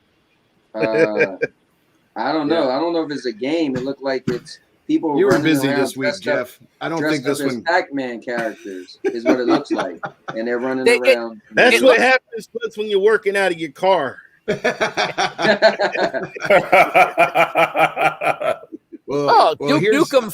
Nukem for the Game Boy Advance. Being played on a. It was orange. It was an orange box, and it had Duke Nukem on it, and it says. Hey, now go ahead. Speaking of our movie stuff like that, I'm looking forward to seeing Free Guy this week too, because that is based on the fact he's stuck in the game. Yeah, that's a good mixture of games. Now, do you know, Big Mike? Is that coming out just in theaters, or are you going to be able to watch that on HBO? Or what? It's just theaters. No, it's not an HBO movie at all. Well, that is going to make me go out and watch it. Please tell me you're going to review Can't Breathe. Don't breathe. Don't breathe. Don't breathe. Please review that. Yeah, we will. I liked part 1 a lot, so I'm looking forward. My wife and I, when they showed the trailer last night, we said we're gonna watch the first one and then go see the second one. Nice. So Mike, what did you think of the dude? What dude? We talking about? In Free Guy. I didn't see it yet. It didn't come out yet. It comes out this week or whatever. No, you didn't see the. You didn't see. We talking about the muscles dude. We talking about. Yeah. Oh yeah. I thought it was pretty cool how they did that. Like I think Anthony was saying that the technology is crazy right now or whatever. Like it looks like it can really be Ryan Reynolds or whatnot. Wait, you mean it's not Ryan Reynolds? Wait, Ryan Reynolds doesn't. I love Ryan Reynolds. He's going to bring me back to the theater. You know what? My son really wants to see it, but theaters are only like quarter capacity. It's really weird here in Canada. Not here. Yeah. So we may actually go to the drive-in and see it. If it plays we may actually go to the drive, because that way we're still social. We're away from everybody. We can bring our own food and our own crap, and so and he's just tune your radio to a certain. It's actually bad because Free Guy and Don't Breathe come out the same week, so I'll probably go to movies twice this week. Hey, at the drive-in you go to, Jeff. Do they do double features or is it just one? Still double feature. And on long weekends they do triple features. Oh wow! On long weekends. Pro, I have a drive-in theater. The only and last drive-in theater in New Jersey is about an hour and 20 minutes from my house, and we typically go every summer. And it's crazy because we didn't go this year. I totally forgot all about it, but it's a lot of fun. I might look it up. But I guess I've been going with Mike to the movies all the time. I didn't even think about it. But one of the great things we like is the concession stand. So we don't bring our own food because they check your car here. So if they'll check and actually do you have food, and they check your car, but you could pay a pass now to bring your own food. So, that's awesome. But we like the concession stand because they have everything. It's not expensive, and we just let the kids get whatever they want whenever we go. It's a good time. Oh my God! Naval attack. Obviously, my cut and paste failed. Whatever happened on August 17th, 2004. Not to cut you guys off, but Pro, it's been real. I mean, I just gotta get out of here. I just got a call. I got something I gotta take care of. Oh, all right, Big Mike. Hey, thanks for joining us today, and give yourself a shout out real quick, man. Where people can find you, real quick. Yeah, Big Mike. My Instagram is bigmike.1984. I just sent Jeff a message, as a matter of fact. And then also you can find me at the Big Mike Little Ant channel. And we'll be back this week or next week, probably with our regular show, if you want to come with us. So we'll talk about it later or whatever. But anyway, awesome, thank you guys. And not a problem, Mike. Thank you, man. We got Ryzak in the chat. There he is. Pow! Look how that works. One leaves, one enters. I figured Anthony couldn't be here by himself without one of his co-hosts. So that's right. Well, hold up. Before you left, who was that, Pro or Ray? What did you say? You said we're gonna have no yes man, Big Mike Little Ant, and Retro Rewind, all fused together, and Stadia Hype. Yeah, and Cowboy has behaved himself. I didn't even have to bust look out at my whistle. Make it big. Pro, make it big. Go on the screen. I was ready to fucking rumble, boys. Wow. The ref was never know, guys. There might be a special edition of Stadia Hype. You never know. You never know. But yeah, so Oh, I came man. prepared, man. But you behaved All right, yourself. I've You been were a good. I've perfect been good. gentleman. I've been good. You have. See, And that, hey, that man, quality you conversation's rubbing off on him, Ray. Well, he Man, had no some comment. quality. No comment. He had some quality hardware he shared, man. You missed out, Sure did. Isaac. You should have seen Yeah. that Nomad. That was pretty Well, pretty I slick. got one other thing, a pro, if I could show something. Absolutely. Let's Oh, go he's back got to something else. So by this the was- way, hey, Cowboy, I just have to say, Mr. Urban World is starting to feel threatened by your biceps because your arms are a little swole this morning. So this guy, I'm going to man. put it on full screen, but we can't be held responsible for what's going to happen. Bam! There we go. Exactly. I've been hitting the gym again, boys.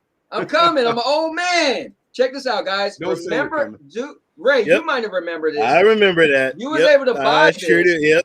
So you could put and they gave you little things you could put in. Like you could take these out. So on mine, I had GameCube, PlayStation 2, Xbox, and other.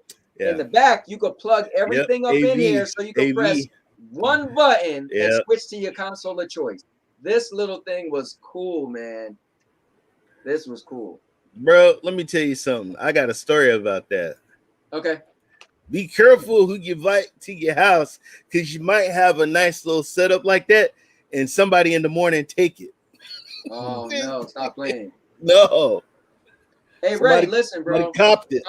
I'm gonna go through all my stuff because I want to send my games to Jeff. I if you want it, man, I got a bunch of stuff. Honestly, I don't. The only thing I'm gonna probably ever hold on to is my TurboRaptor 16.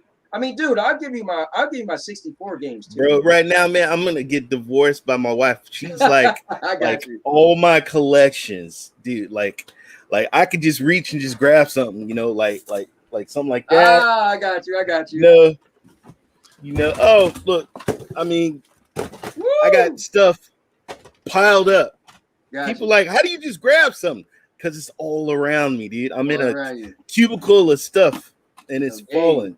Yeah. Hey, Jeff, let me ask you this. Jeff, what consoles do you have? Because I don't know which ones you have. What do you have? What retro consoles? I've got my Atari. I've got my Super NES. I've got obviously my PlayStation 1, 2, 3, and 4. I've got Sega Genesis. Do you have a 360? I do not. I have nothing Okay. Xbox. I went PlayStation back in the day, and I just stuck with it, and I've never bothered getting. I should probably get an old Xbox and pick up because somebody there, one of the stores or flea markets had Abe's Odyssey for the Xbox, and I almost got it, and then almost tried to get a cheap Xbox, but I ended up finding the PlayStation version. Because I got 360 games I would send to you. I don't have any. No, I haven't done that, and eventually someday I'm gonna get all the other ones hooked up at some point, but that takes a lot of wiring, and I haven't done that yet. So if there's something I see, and I'm like, damn it, I don't have the system for it, but damn it, the game's right here. I'll know I will never ever get it for this price. I'll probably never ever see it. I get it. I buy it. I buy it, and I wait. Yeah, I don't even look. I just look at the PlayStation stuff at the moment because I'll do exactly the same thing. I'll see something, I'll go, but if I can't play it right then there because my other stuff isn't hooked up, because obviously I don't have adapters to plug them into the modern televisions, and I don't have the old televisions anymore to plug them into. Right. So it's going to take some it would take some wiring. So that's my retirement job. But Jeff, could you also use this, where you could just plug a bunch of systems in the back? I have an HDMI version, so I can using my clicker I can switch between my PlayStation 1, 2, 3, and 4. Okay, got you. I got an HDMI version of that. Yeah. Cool. Yeah. Because eventually everything's got to get plugged into the. Everything's got to be HDMI in order for it to get into the capture card, right? So I'm gonna have to get a whole bunch of NES adapter to HDMI. Right. But Bro, you're muted, by the way. Bro, you're muted. Oh, Ray's I seen your mouth. Ray's gonna be in that. Ray's gonna everything fall on top of him. You seen those videos from warehouses where the crane guy drops and smashes everything? That's gonna be Ray in a minute.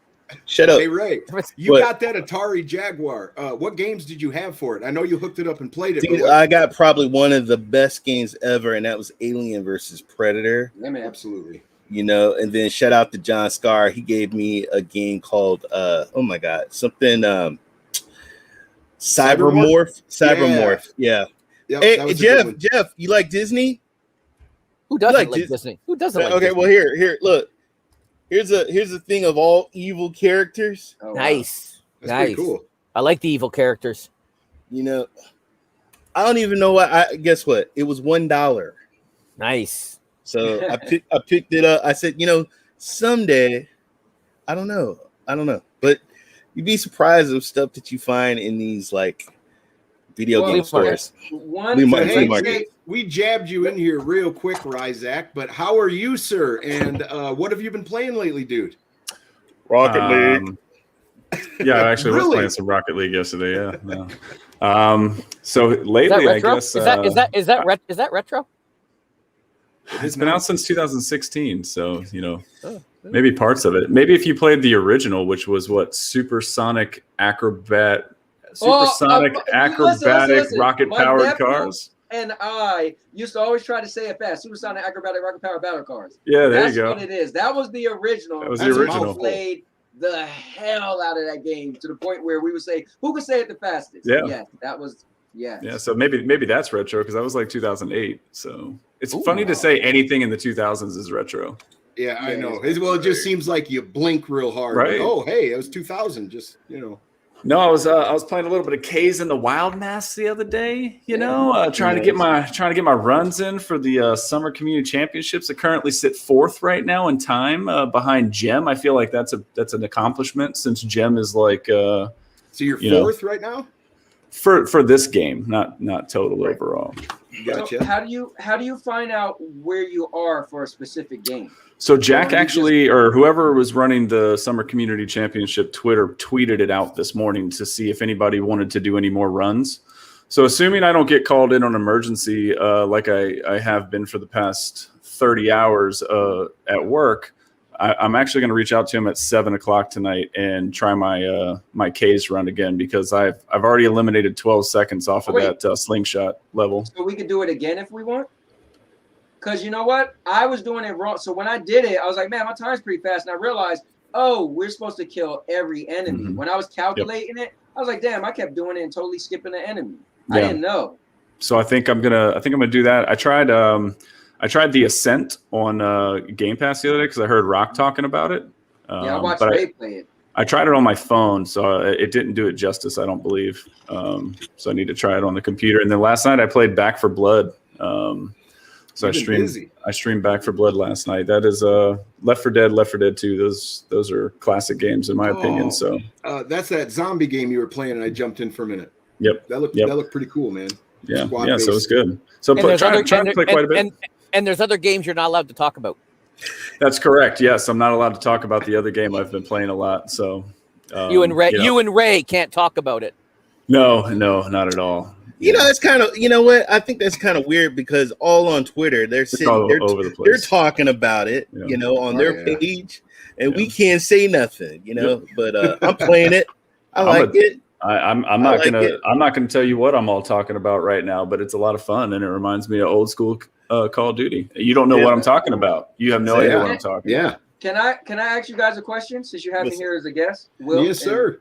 You're gonna Ray ask the and, question Jeff? as a guest.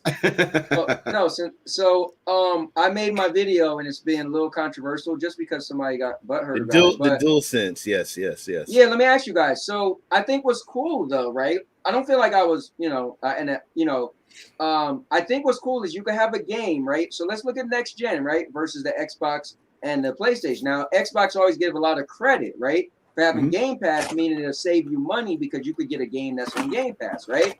But I want to say what was cool was the developers that made the Medium. It was originally an Xbox exclusive, but I don't know whatever happened. But it's coming to PlayStation. So they put Okay. out a video saying that here's all of these things we're adding in the game to take advantage of the DualSense controller.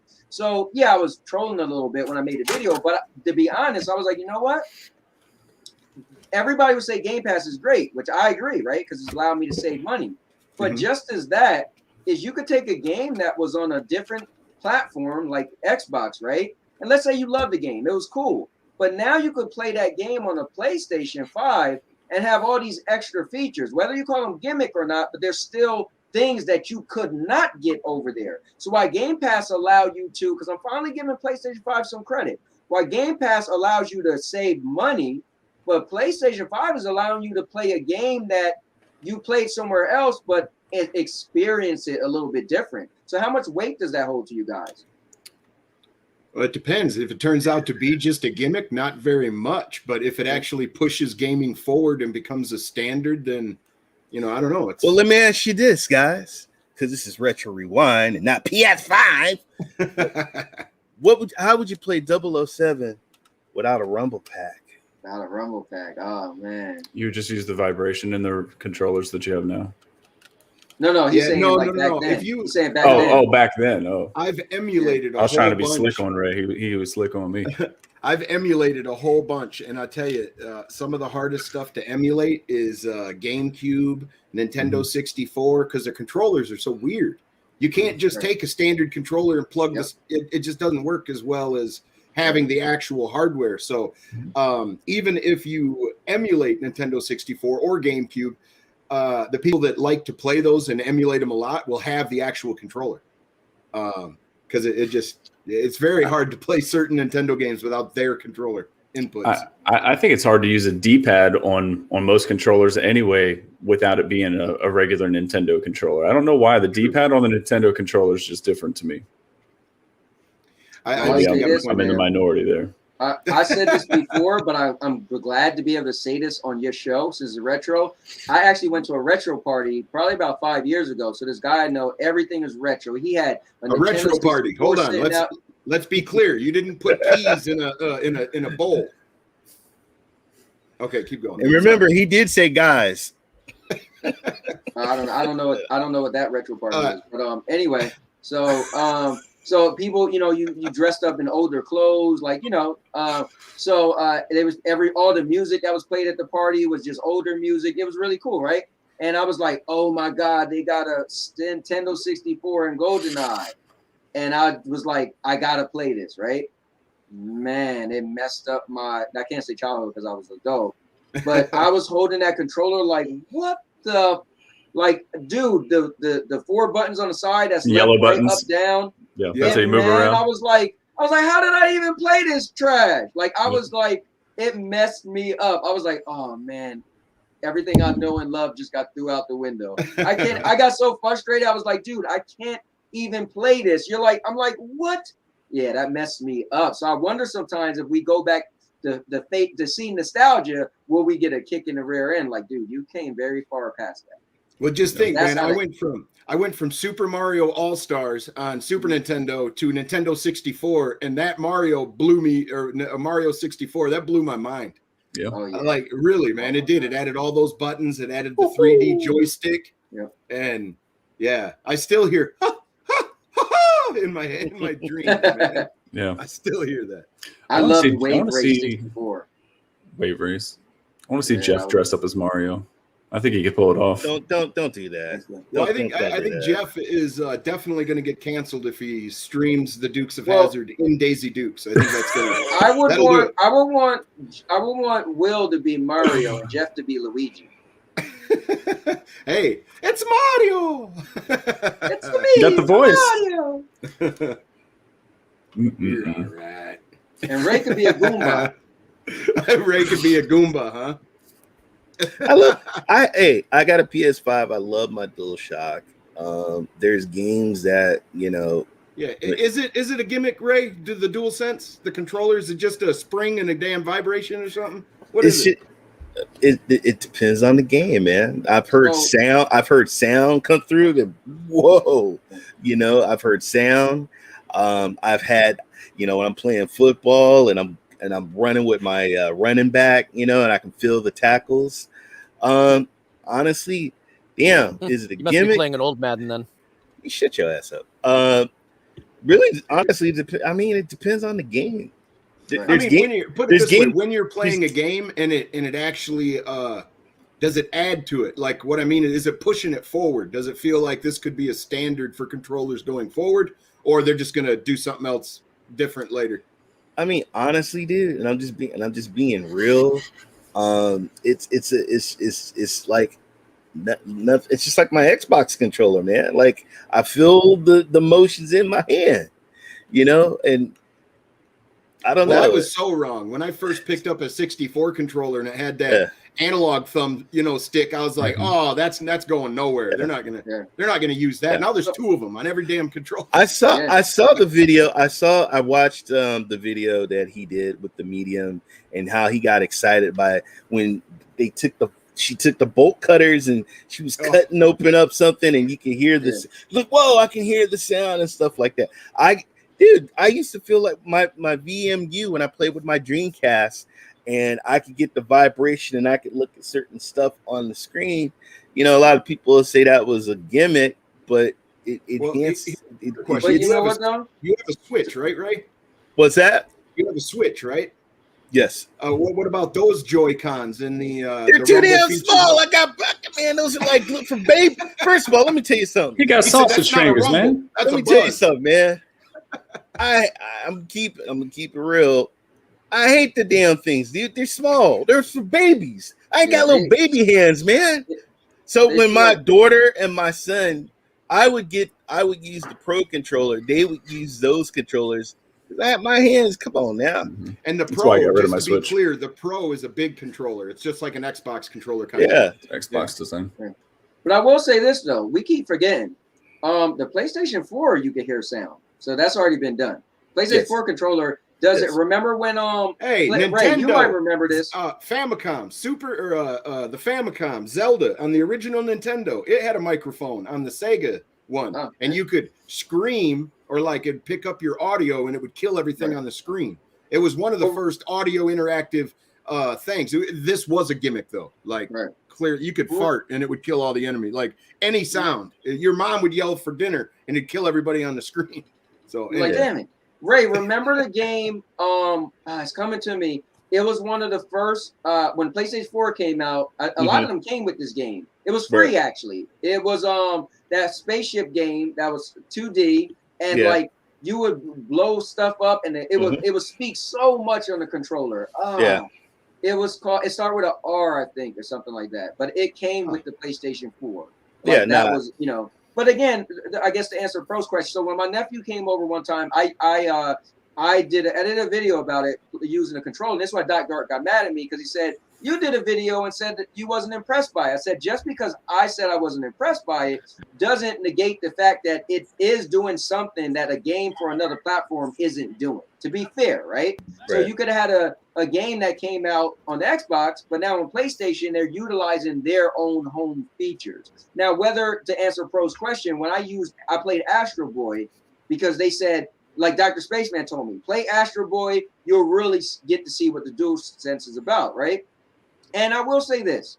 Yes, a regular rumble controller, the whole thing rumbles, right? Like it rumbles. But you could feel in individual spots on the controller, like when I was tugging this like chain and you're pulling it and you could feel like you got that sense. Now, did that make the sensory feedback of tugging the chain? Like, I know what you're saying, Yes, the haptic. So when you're pulling it, you felt it like right in the middle of the controller, or you felt it it did like a regular controller, everything rumbles, right? Whether it's harder or soft, but this had specific areas. Like they say, like Ray might be running in football and he get tackled. The guy hit him from the right. So only the right side, you feel it. So it's like, now I call that second nature though. My thing is this, after playing that for so long, the brain just is like, okay, that's just what my hand feels. So I feel like like sometimes I play. Well, that's what I meant, Cowboy. That's what I meant by push the stuff forward. Look at the Nintendo 64 controller that Ray was just saying. You can't think about playing that without the Rumble Pack now. And now you can't think of having a controller without some kind of tactile feedback for what's happening on the screen. So that was kind of my question is, do you think that this haptic feedback stuff, even if it feels gimmicky, is going to actually stick around and be there in the future? I guess was my question. Well, one thing is I don't know if PlayStation has patented that. Like, I don't know if that's a patent. Oh, I'm sure they have. So, it depends. Like, how can you really say that if another company won't get to have it, right? Because you could say, well, do they want it or do they not want it? Because they don't think it's doing anything, or they can't get it because it's patent.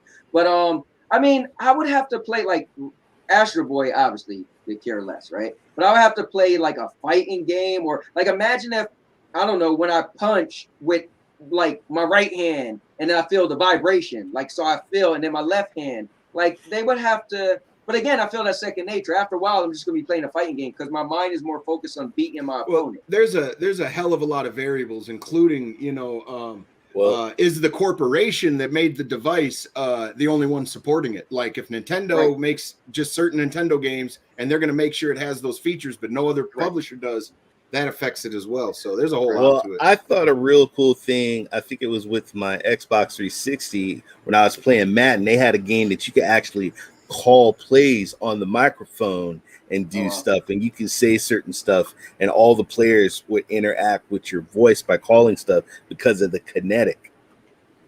So they don't have that anymore. No, they got rid of that. I like the Kinect, man. I had fun. I lost some weight one time with the Kinect, man. I remember when they had first mentioned it and everybody was scared because as soon as you walk by your Xbox, it would turn on. Right. Dude, let me tell you something. I'd be walking to get something in the middle of the night in my skivvies. The next thing you know, somebody will be watching me. I could see Ray high stepping it on that thing, man. Getting first in track and field. Whoa! Turns to his wife and she's like, "You're insane." Nah, man, the ninja. Whoosh, whoosh, whoosh, whoosh. Me and my the ninja, Fruit Ninja. Fruit Ninja was awesome, man. I like the bowling. They had that one game that came out with it where love bowling. You remember it was like a wall that would like come at you and you would like throw like dodgeballs at it. Yeah, and like try to break all the blocks and everything. Like it was a great concept. My favorite was they had these superheroes, and when you did a certain move, you would do their powers. So if I wanted to lift up a rock, I would go like that, and it would lift up something like the Hulk and throw a boulder. Wow. Or if I would go like that, I would shoot lasers and stuff with my movement. That was awesome. Wait a second, a superhero game that Anthony didn't play? Yeah, right. It kind of sounds like VR when you the way you. know what? Hold on, let me see if hold on. I think I got it. In Anthony, I want to hear your thoughts on Blaster Master before we jump off of here. So. Get some thoughts rolling around because I know that you had a lot to say about that game. When you just say Blaster Master, I'm ready. You let me know. Right. You let me know. That's it. No, but I love Disneyland. But anyway, go ahead. Yeah, whenever you're ready, bro, because I'm ready. Yeah, go ahead, man. We got like 8 minutes or something. Go ahead. In my history of gaming, Blaster Master for me was the first game that I felt like changed the game, right? Meaning, back in the day, you just either had a character that was walking, or you had a flying game, or you had a driving game, right? But Blaster Master was the game that you had a little character that actually got inside of a vehicle and you could drive and stop and get out and explore. So for all this 2D glory back then, that's what made Blaster Master just amazing. And I like sci-fi stuff. You were like in a cave, and like it was like a giant frog jumping around. You got your gun shooting, but then you could run back and jump into the vehicle. It had stages where you had to be in the vehicle, stages where you couldn't go anymore in the vehicle, so you had to get out. Like, talk about ahead of its time to me. Yes. Awesome. Yeah, man. Not only that, you could upgrade your vehicle, you could upgrade your guy. Yes. There was so much to it that when I first played it, I didn't even know you could get out of the damn car. Yep. I jumped around in the vehicle and shot some stuff and then was like, that's it. But there was so much more to it. As soon as you saw you were this little tiny guy that big on the screen and you could go in them little mushroom huts or whatever. Oh, man, I was hooked. Yeah, it just blew your mind because you was like, wait, I could do two things in one game, you know? Yeah. Did you complete it? Bro, I don't think I never beat that. But here's something I did beat that similar to it. So for Christmas, you guys talked one time of what's a game that you got and you was like you underestimated it pretty much. So for Christmas, my mom got me Guardian Legends, okay, for Nintendo NES. And I was like, what is this trash? A spaceship game. And the first stage starts out with you flying and dipping through asteroids and shooting, right?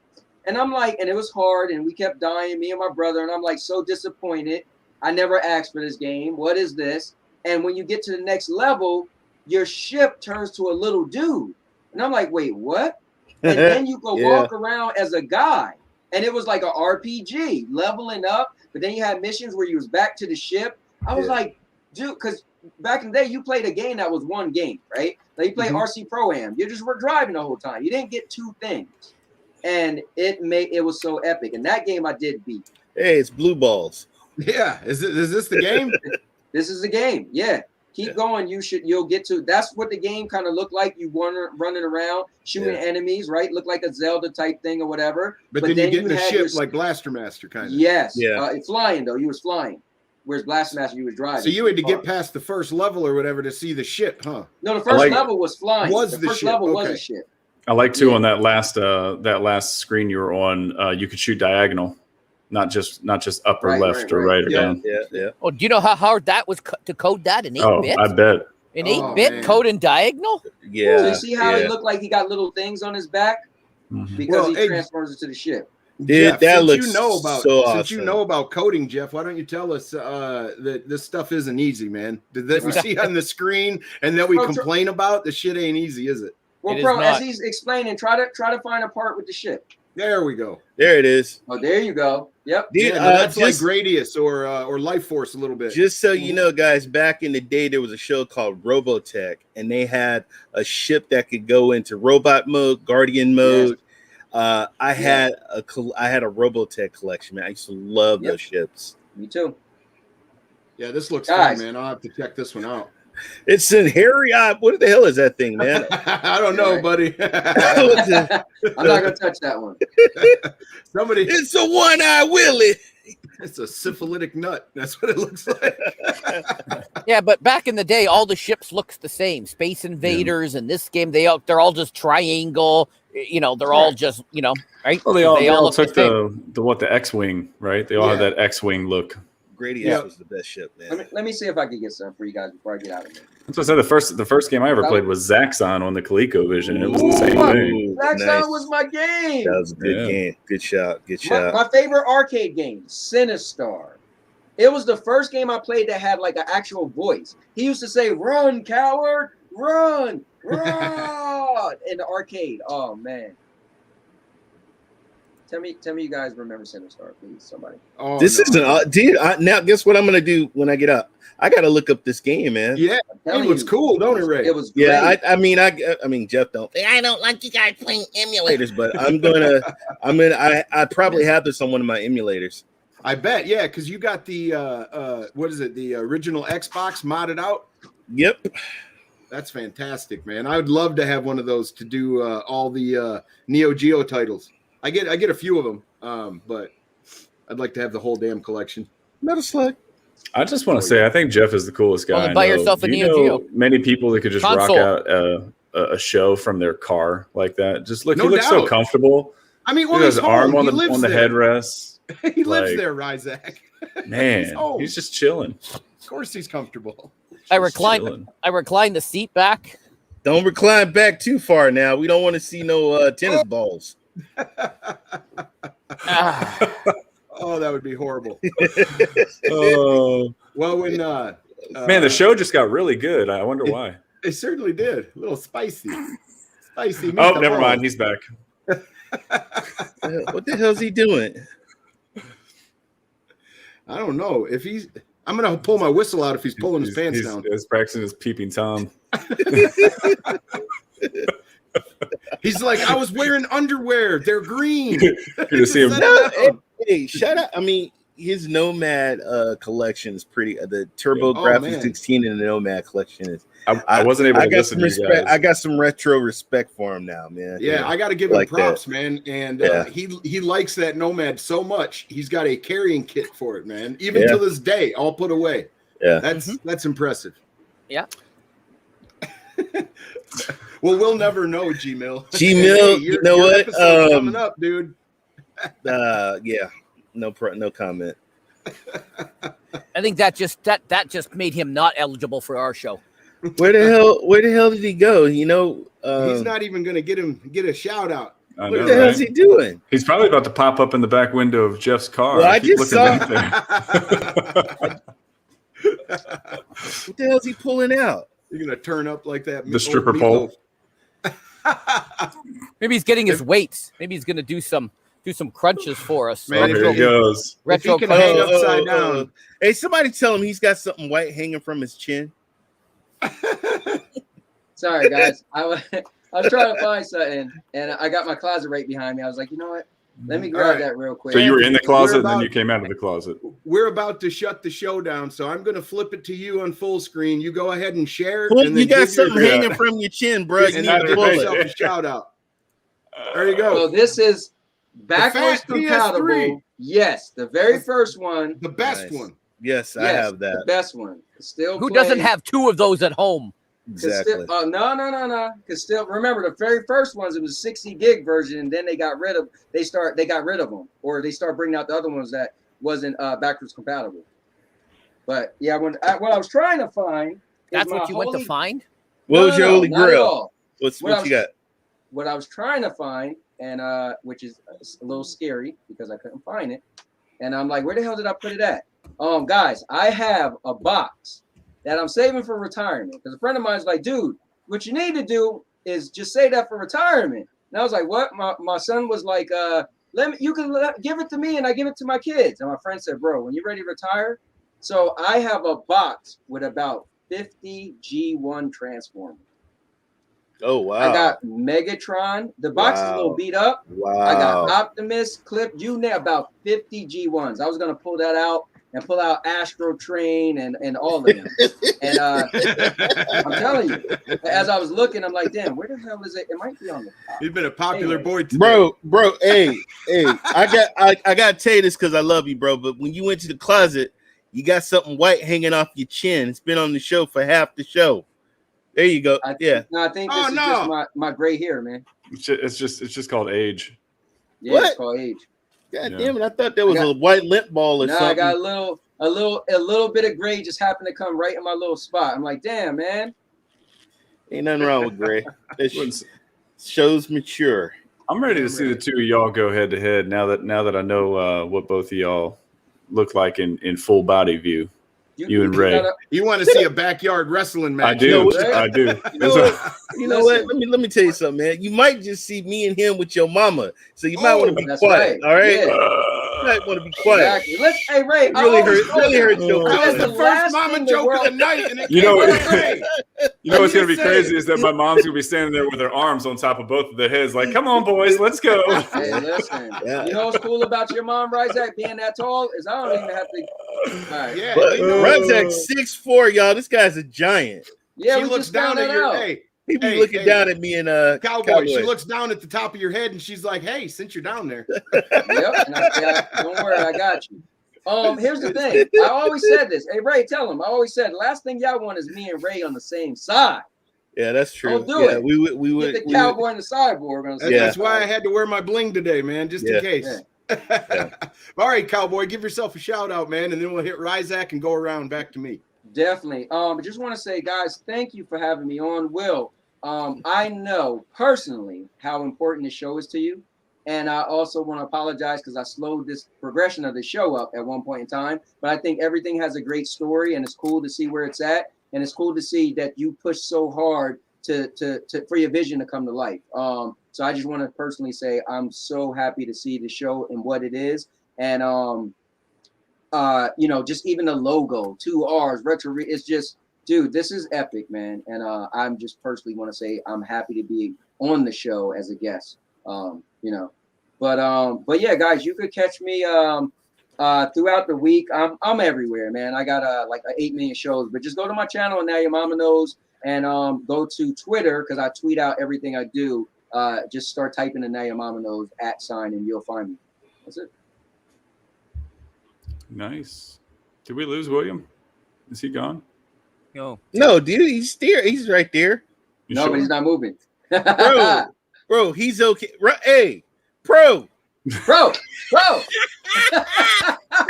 Right before you guys all came on, he did have some internet. Had some internet challenges. No, listen. Bro, I thought he was like very pleased with what you just said. I was man. about to say, he was like, Anthony gave me a good compliment. I think he probably took it off before you started talking, so he could say he never heard it. I know, right? You got You to know? repeat yourself. Well, Razak, he wanted you to give yourself. Yeah, I guess so. So Game Over season 1 is over. So I'll be back to doing my SBCN game stream Thursday night, 8:00. Not sure what I'm gonna play yet. I was gonna say, what are you playing this week? I don't know. I hope you play some multiplayer games. I'm looking forward to jumping some games with you. Man. I think that's what we're gonna do because I got the crowd play now. So we'll probably do some multiplayer. But we've got No Yes Men next week at 5:30, and then I don't think I'll be on much next week, and it's my wife's birthday, so we're gonna take care of some things. So that's it. Gaming Ryzak, Twitter and YouTube. At Gaming Ryzak, Anthony. There he comes. He's coming back. Yeah, I don't know who this at Ryzak person is. You continue to tag and everything, but they not a lot of respond. times I do at Ryzak, your thing pops up. So I guess I'm just not paying attention because every now and then I guess yours and his flip flop. So I'm thinking like, okay. Can you guys hear me? Yes, we can see you, but you got like a hell of a suntan there, buddy. Yeah, man. I don't know what happened. My whole computer froze up, but that's all right. It's hot as blazes today. Anthony, I disappeared as soon as you were talking sweet to me, man. That's not nice. That's not good. Right? I told you. It's just my luck. I'm hearing good things and my hearing stops, Right. But hey, did you give yourself a shout out, sir? He gave himself a shout out. Ryzak gave himself a shout out. I think we need to hear what Jeff's doing next. Oh, God. So I'm at Jeff Janak all over the socials. And, of course, I got the Retro Rewind shirt on. Tomorrow night is my SBCN stream. I'm on remote again. I'm not sure where exactly, if I'm in the hotel room or if I'm going to be at the beach or I might try to stream from the water. Maybe not in the water, but I'm going to do something. So make sure you check out my stream. And then Wednesday night, it's back to more Stadia. And then Friday night, I'll be doing retro gaming. I'm going to start doing a late night retro gaming after the other one is over, so I can play a little Leisure Suit Larry. Late night retro. Well, that's probably Leisure Suit Larry after dark. That's after dark. Yes, you should do that Leisure in your Suit car. Larry is Leisure Suit Larry in the back seat, wearing a trench coat. Yeah. Leisure Suit Larry is probably not for prime time, so I'm gonna probably make that. Although it's prime time for you, Ray, but for me, it's gonna be late night streaming, and then I'll probably do some other weekend retro streams because I've got really good games that I want to play. So please make sure you click not for kids when you make your stream, okay, Jeff? Oh yeah, Jeff, just make sure you let me know. And because you're doing a later one, usually I go to the movies, but I might be home. Yeah, so I can see Shadow of the Colossus, man. I haven't booked that slot yet because I'm waiting for you, right? So that maybe I'll do a later night because you're every Friday night and you want to watch me play that game, right? So that's the reason it's not made it on the schedule yet. So if there's ever a night Friday night you're not at the movies, then I'll slot it in. But maybe on a late night. But yeah, I'm looking forward to my Abe's Odyssey and maybe a little Dukes and. Yeah, I've got all sorts of stuff behind, and I got all my Stadia games to play. Well, I appreciate, Jeff, that you made it to the show and you're on brand. Go ahead, Ray. Give yourself a shout out. I am Ray3473. I am the gaming cyborg. Tonight, guys, 10 p.m. Pacific time, I'm streaming xCloud Gaming, the medium. So we're gonna get a little scary tonight. I think it's scary. I don't know. I've never played it, so I'm gonna debut it tonight. So and then catch me. Rockwoodville Tuesday, Cloud Station TV with Dr. Spaceman, who should have won Game Over, but lost by one damn number. But shout out to Clive for winning. Yeah, shout out to Clive. Yeah, with Cloud Gaming Vet and the one and only Rock and John Scar will be doing that on Tuesday. And then Wednesday, Cloud Station TV, Dr. Spaceman, Vet Cloud Gaming, myself, and JD. Peace, y'all, and catch me on the Stadia Bash Community Network. You guys are probably going to talk about that PlayStation Cloud thing that Dr. Spaceman was talking about the other day. Oh, I'm sure. But all right, guys, thank you for tuning. Go ahead. Pro, talk about yourself. Yeah. Oh, I'm going to. Yeah, you got to talk about yourself, man. I just wanted to thank our two guests and our guest host, Ryzak, for making time to be here. We really appreciate it, man. Sorry. I'm so sorry. No, it's okay, man. We appreciate you jumping back in where you could. And Anthony, thank you so much. You've been a pleasure being on the show today. Love to hear all your thoughts. And thank you personally and Big Mike for making the time to come on. You guys were awesome guests. Really had a good time sitting here with you guys. And you can find me, SPG, Stadia Pro Gaming, at Stadia Pro Gaming on YouTube. Mondays, Wednesdays, and Fridays at 12 p.m. to 2, and then every other Sunday at 2 p.m. For Retro Rewind. And that's it, guys. So I'm going to jump out of here. Just thank you guys all for tuning in this season. I really appreciate it, and be good to each other. I'm out. Sony PlayStation.